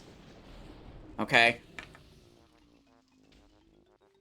And when the pull timer goes out, I close the prediction. Currently, there's 79% of you saying we will successfully enter the room. And only 21% saying no.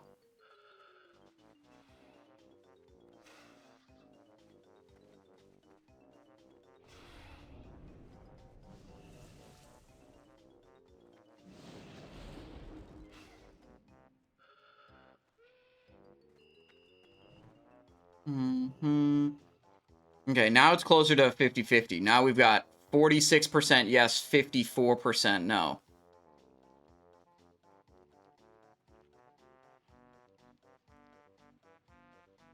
What if the prediction is instead... Wait, hang on. Ending submissions. Full timers out. 5, 4, 3, 2.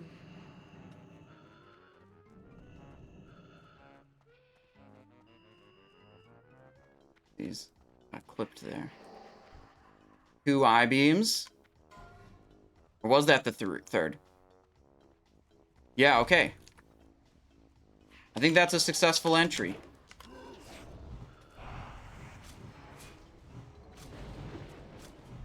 We either have to stack or spread. This guy was getting too close to me. Not stack. Oh, no. There we go.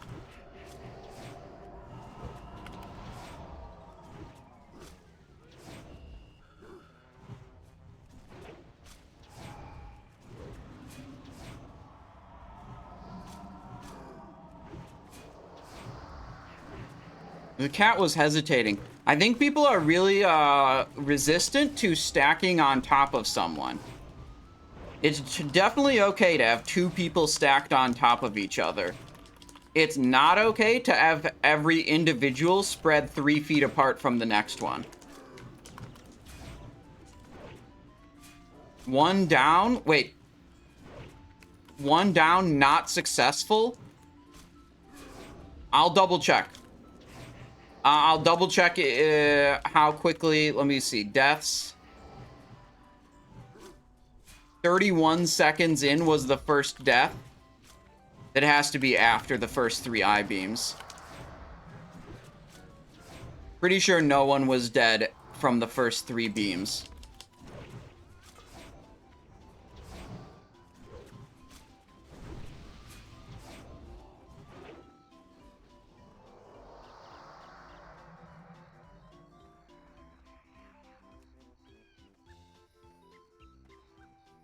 So he does 3 beams right off the back. Stack up at the back, not the... Why would we stack on that side? Then when the melees attack, they get parried. Fuck. Can't the raid leader tell that this side of Cthun is his back and this side of Cthun is his front? Trying to put all the melees in front? I mean, look at Cthun. This is obviously his front, where he can parry from.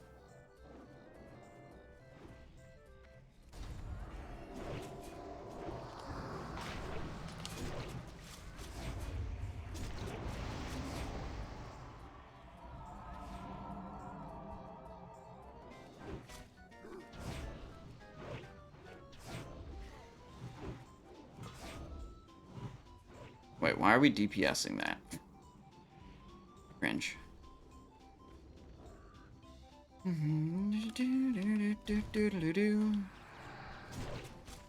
Look for the big eye, look for the big eye. Where's the big eye? There it is. Stun out. It's dead.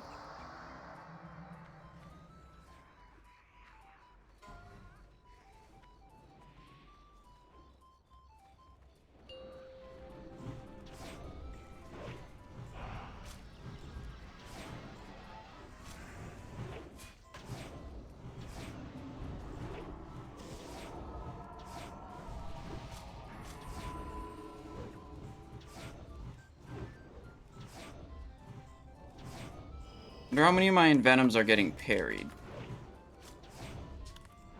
Can this boss actually parry? I'm pretty sure he can. I'm looking at my pop-ups here. Melee front of... Well, yeah, that's what you would normally do. Okay, we're getting mixed signals here with the raid leader telling us to stack on one side, but then telling us to go to the other side. I don't like it.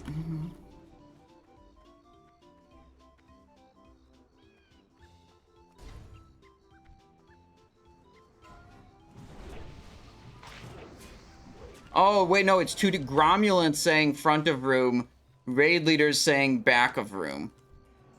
I don't understand what the advantage is to being over here.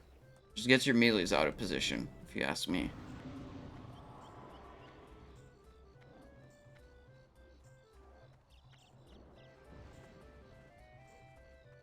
Just waiting for eye tentacles. That's basically the only thing that can kill us. Shadow step onto him. Big mutilate kidney shot. Is that another Vuln phase? Yeah, okay, here we go. It's over. We can finish it here.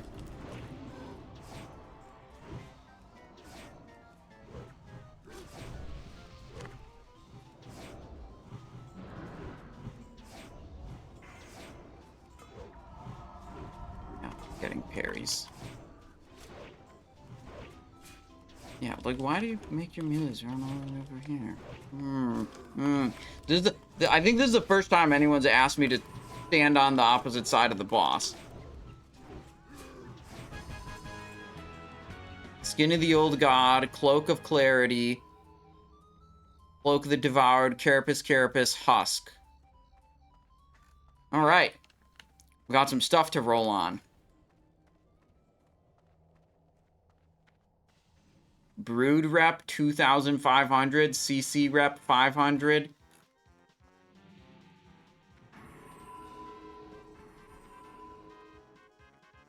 Yeah, I mean, it wasn't the absolute worst. Ring of Emperor Veclor. Yes, we want that.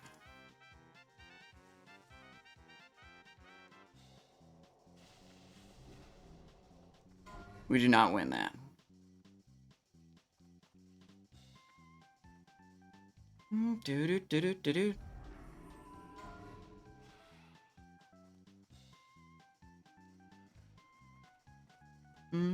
Do-do-do-do-do-do-do-do-do-do-do.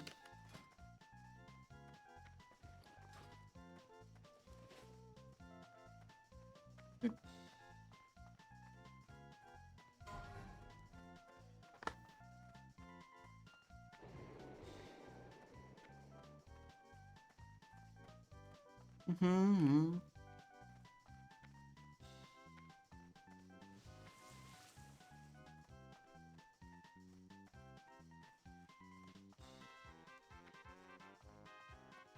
So we're waiting for Karaji Bindings of Sovereignty. We'd be very happy if we secured those.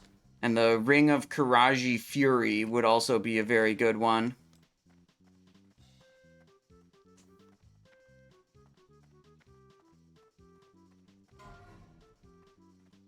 What's defense cap to prevent crushing blows? I don't know, like 8,000 or something. You don't worry about a magical number of defense that you have to get. It's just not really how it works.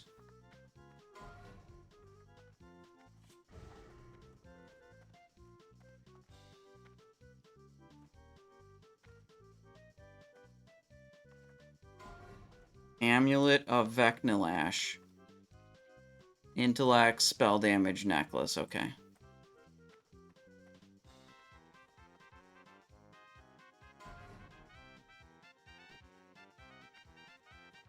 No, the bracers I already have. I've already got execution bracers.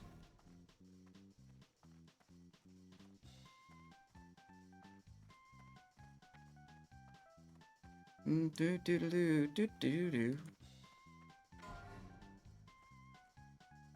for a Ring of Karaji Fury, Karaji Bindings of Sovereignty, and like a off-spec roll on the tanking cloak, I think. Golden Hive or whatever. We did respec tank with the explicit idea of being able to main spec roll on tank items too instead of off spec roll, but that feels like maybe it's a little bit of rat behavior, and maybe we shouldn't do it.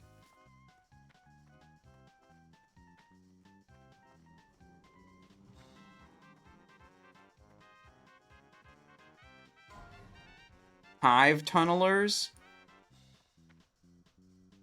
These aren't even very good tanking items. I don't think I would even use them tanking. 30 strength? Kinda doo-doo.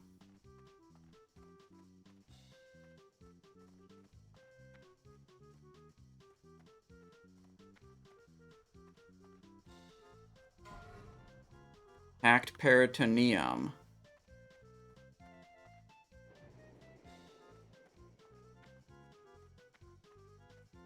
It's kind of like, I don't know. if other people are gonna roll main spec on tank items when they're in the raid as DPS, is like, you gotta play the same game, or else you just get shafted.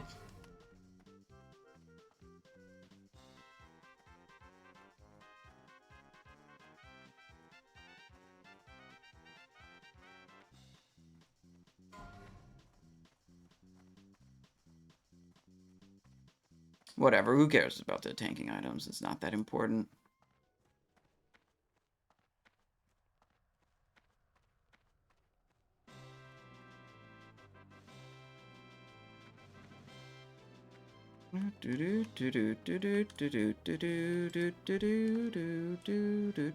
Cloak of Clarity, Healing Cloak. Barbed Choker. We do not need that because we already have Kagies.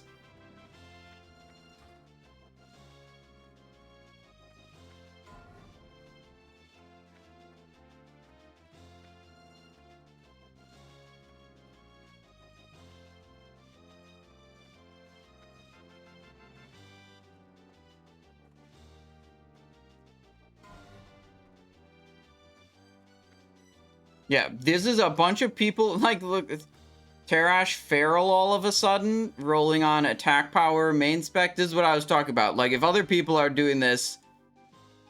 Oh, he is Feral. Was he not Feral on other bosses? He's definitely Feral here. Recomposed Boots. Let me look at a different boss. Twin Emperors. Tarash was... Feral also? Okay, I was reading raid chat. Someone else said Feral all of a sudden. Made me think maybe he wasn't Feral before. We were checking the details.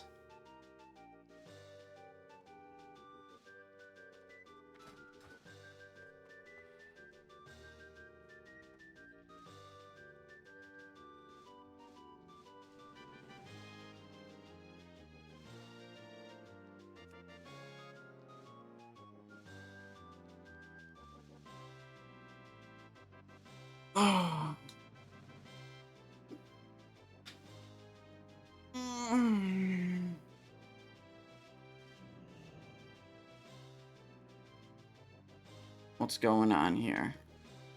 Why did the loot rolls stop?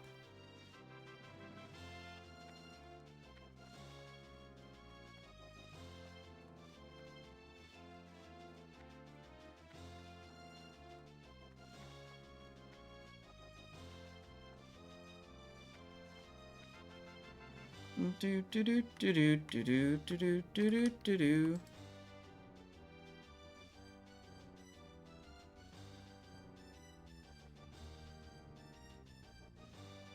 Book of the Devoured. Skin of the Old God. We already have one of those. Yeah, what happened to the loot rolls? Pausing. The suspense. Neretzek the Blood Drinker. Okay. This was from Battleguard Sartura, I'm pretty sure. It's just a big fucking axe, you know?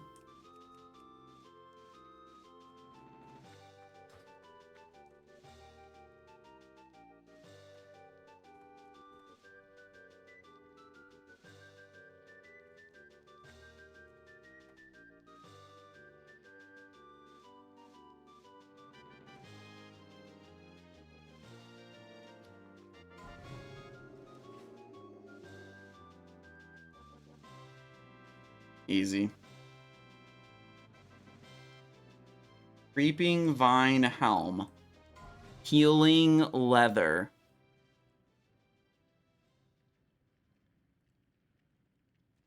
Right on.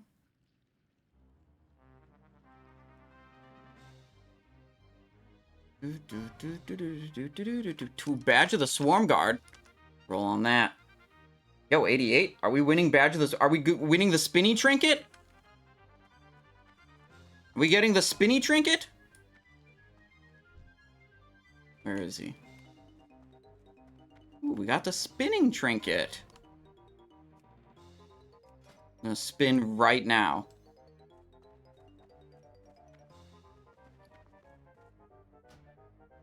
Yoink.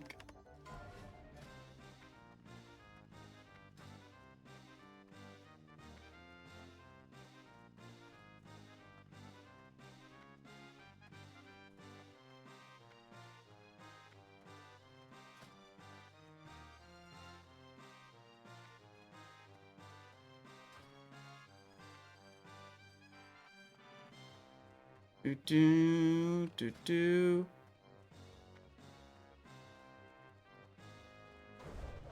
Look at that. It does this.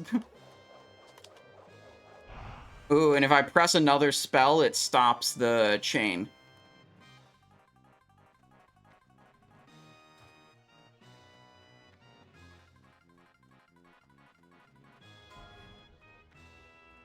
Mantle of Wicked Revenge, we decided we don't actually want this at all.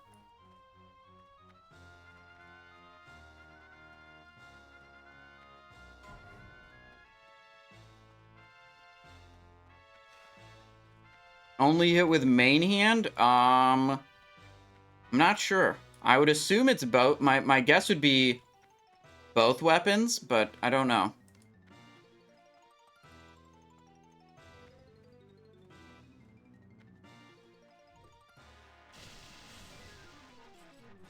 Okay, but what if I turn into a Trog and then I activate the Badge of the Swarm Guard? This could be big.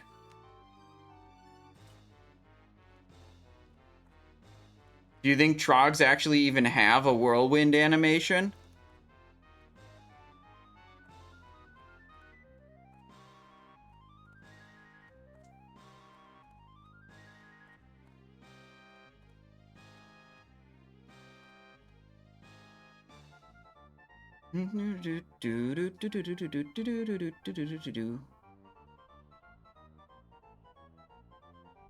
Wait, what is all this stuff getting traded around?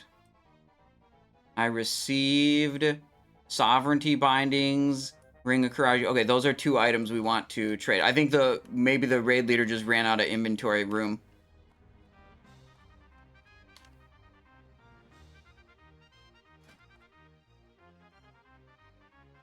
Alright, Trog Whirlwind animation.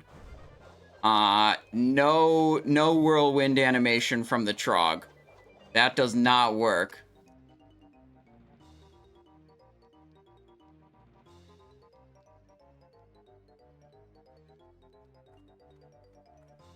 Okay, here's the thing.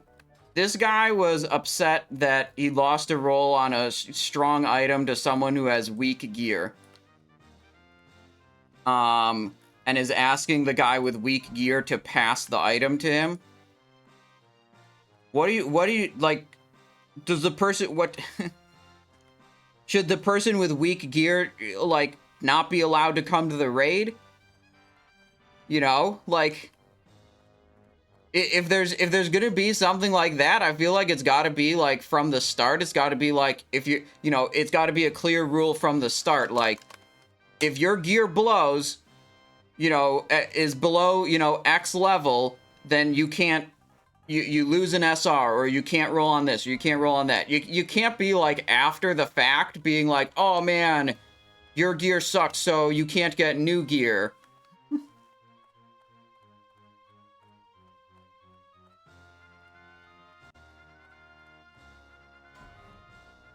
Oh, Sovereignty Binding.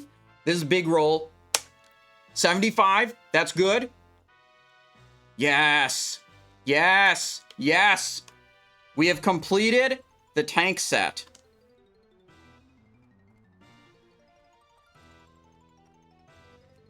Look at that. We could also use it for DPS set.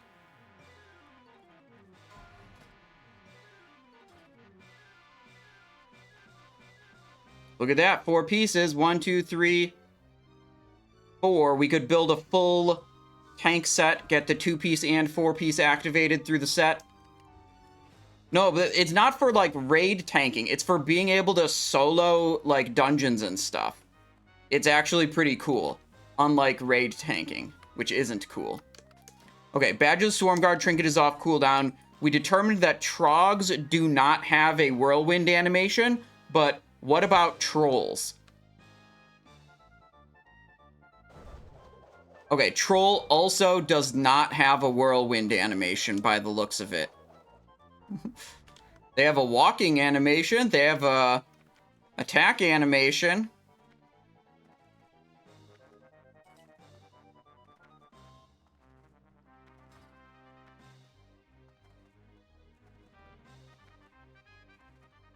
Wait, there's some drama here. Bindings of Dominance rolled out. Congrats, WTF. Karaji Bindings Command, there were 4 of these correct. WTF. This is weapon and trinket, why you give him. Was this someone rolling on the Bindings of Command? Yes, it was. And who won it? Feral Paw? Dominance, Paladin, Shaman, Druid? Oh. We should off-spec roll that cloak. Never mind, there was a main spec roller. I'm not really sure what the complaint is. The token that was won was for shoulders and boots, so this is, he says weapon and trinket. I'm confused. Are maybe they confusing Feral Paw with Who's Feral and thinking it's the same person? Because Who's Feral won the Jomgabar earlier, and some people were upset about that.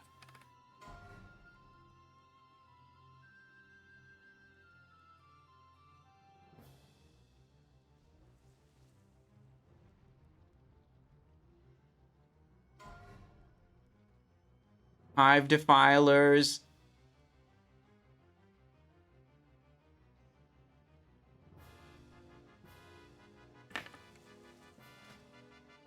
Alright, let's try one more time with regular orc form, who I'm pretty sure has a whirlwind animation. Yeah, look. See?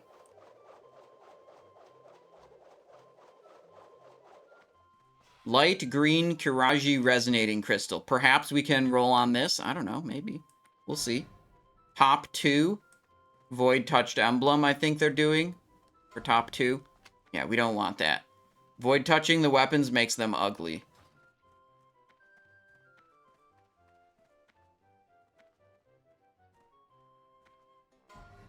Yeah, I'm pretty happy with that. We got 4 pieces, so we'll be able to do, I think I'll make them into tank set. Like, we could make use of the shoulder, honestly, while we're gearing up, but it's not part of our BIS setup. Void touch ugly? Yeah, dude, it's a fucking void touch dagger, dude. It barely looks like anything, honestly. Okay, the person who won the Void Touched emblem already has one, so he couldn't get an extra one.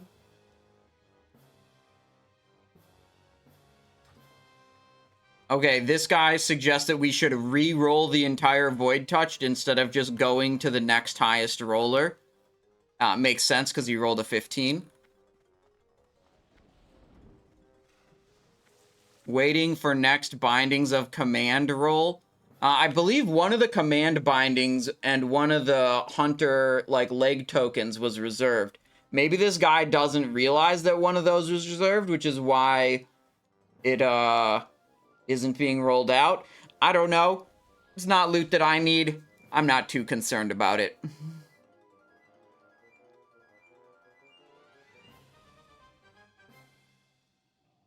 Last command was hard reserve. Yep. Heal should get 4th one for his SR. Yeah, it was hard reserve. Okay, yeah.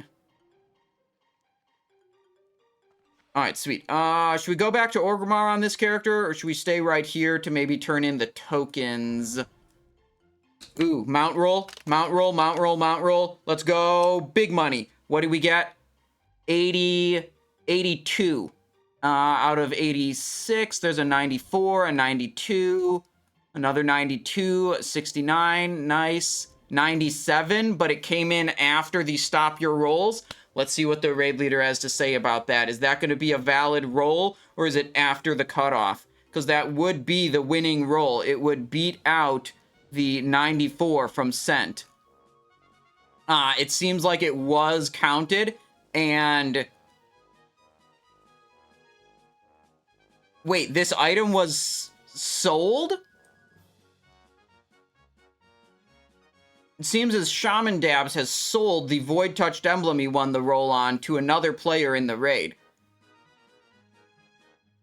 I feel like if you're selling the item, you shouldn't be rolling on it. That's my personal opinion.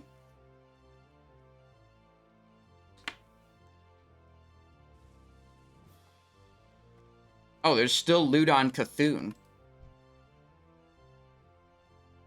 Alright, was Skin of the Old God reserved by anyone, or is this going to be open? Skin of the Old God.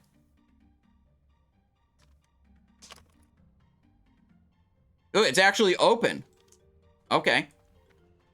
We should roll on it. I mean, we have one. So I guess we have to do it for an off-spec. Which means we're never going to get it. I'm going to be honest. I can't handle this raid anymore. I'm logging off.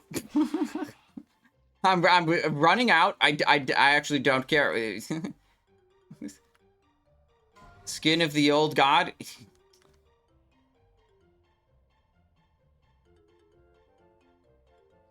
Can we actually teleport to the front from here?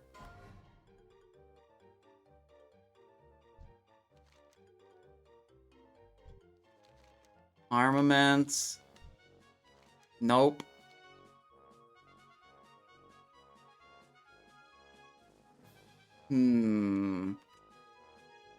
Yeah, but what is even in the instance anymore that can kill me to get to the front faster? I don't think there's anything.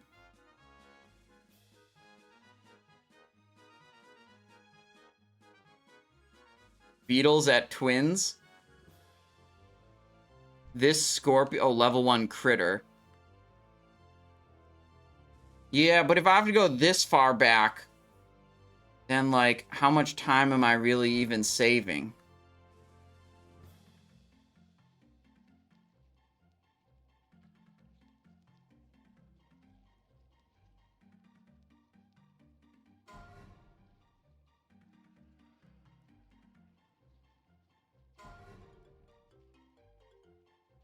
Reserved by Nomekdar.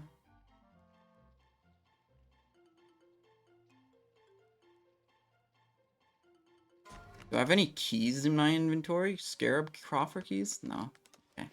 Whatever.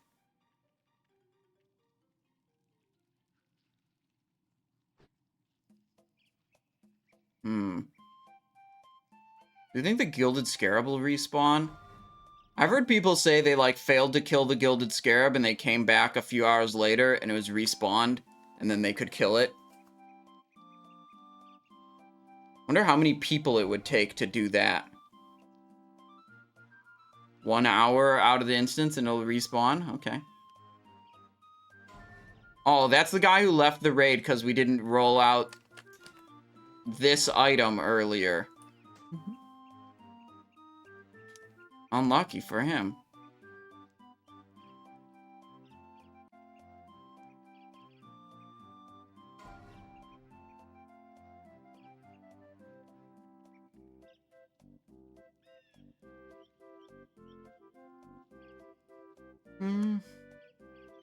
Do.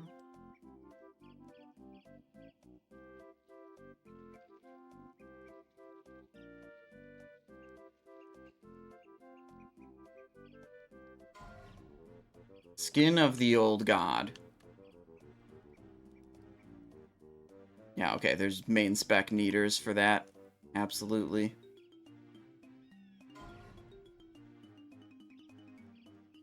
Okay, these guys could kill my character, and that definitely gets me back to the front faster.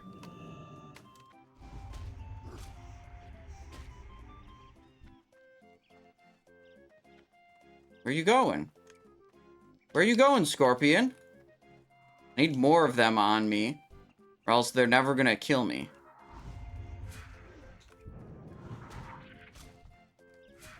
Alright, that should be enough.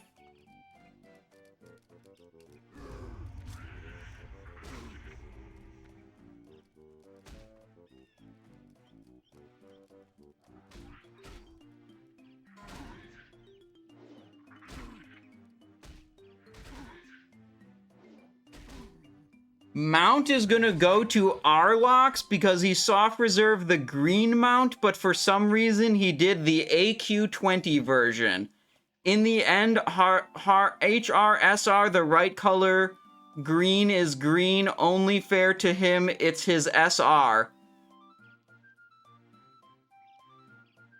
You suck at Loot Master.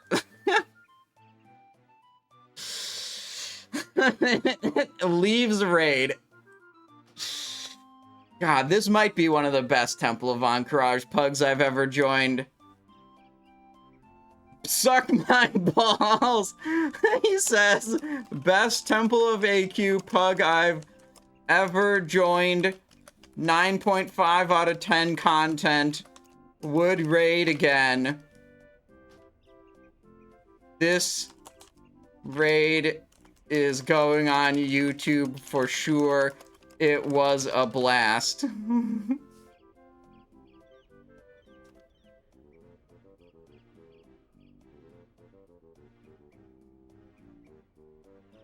GG, bro. Oh, this was brilliant. Yep.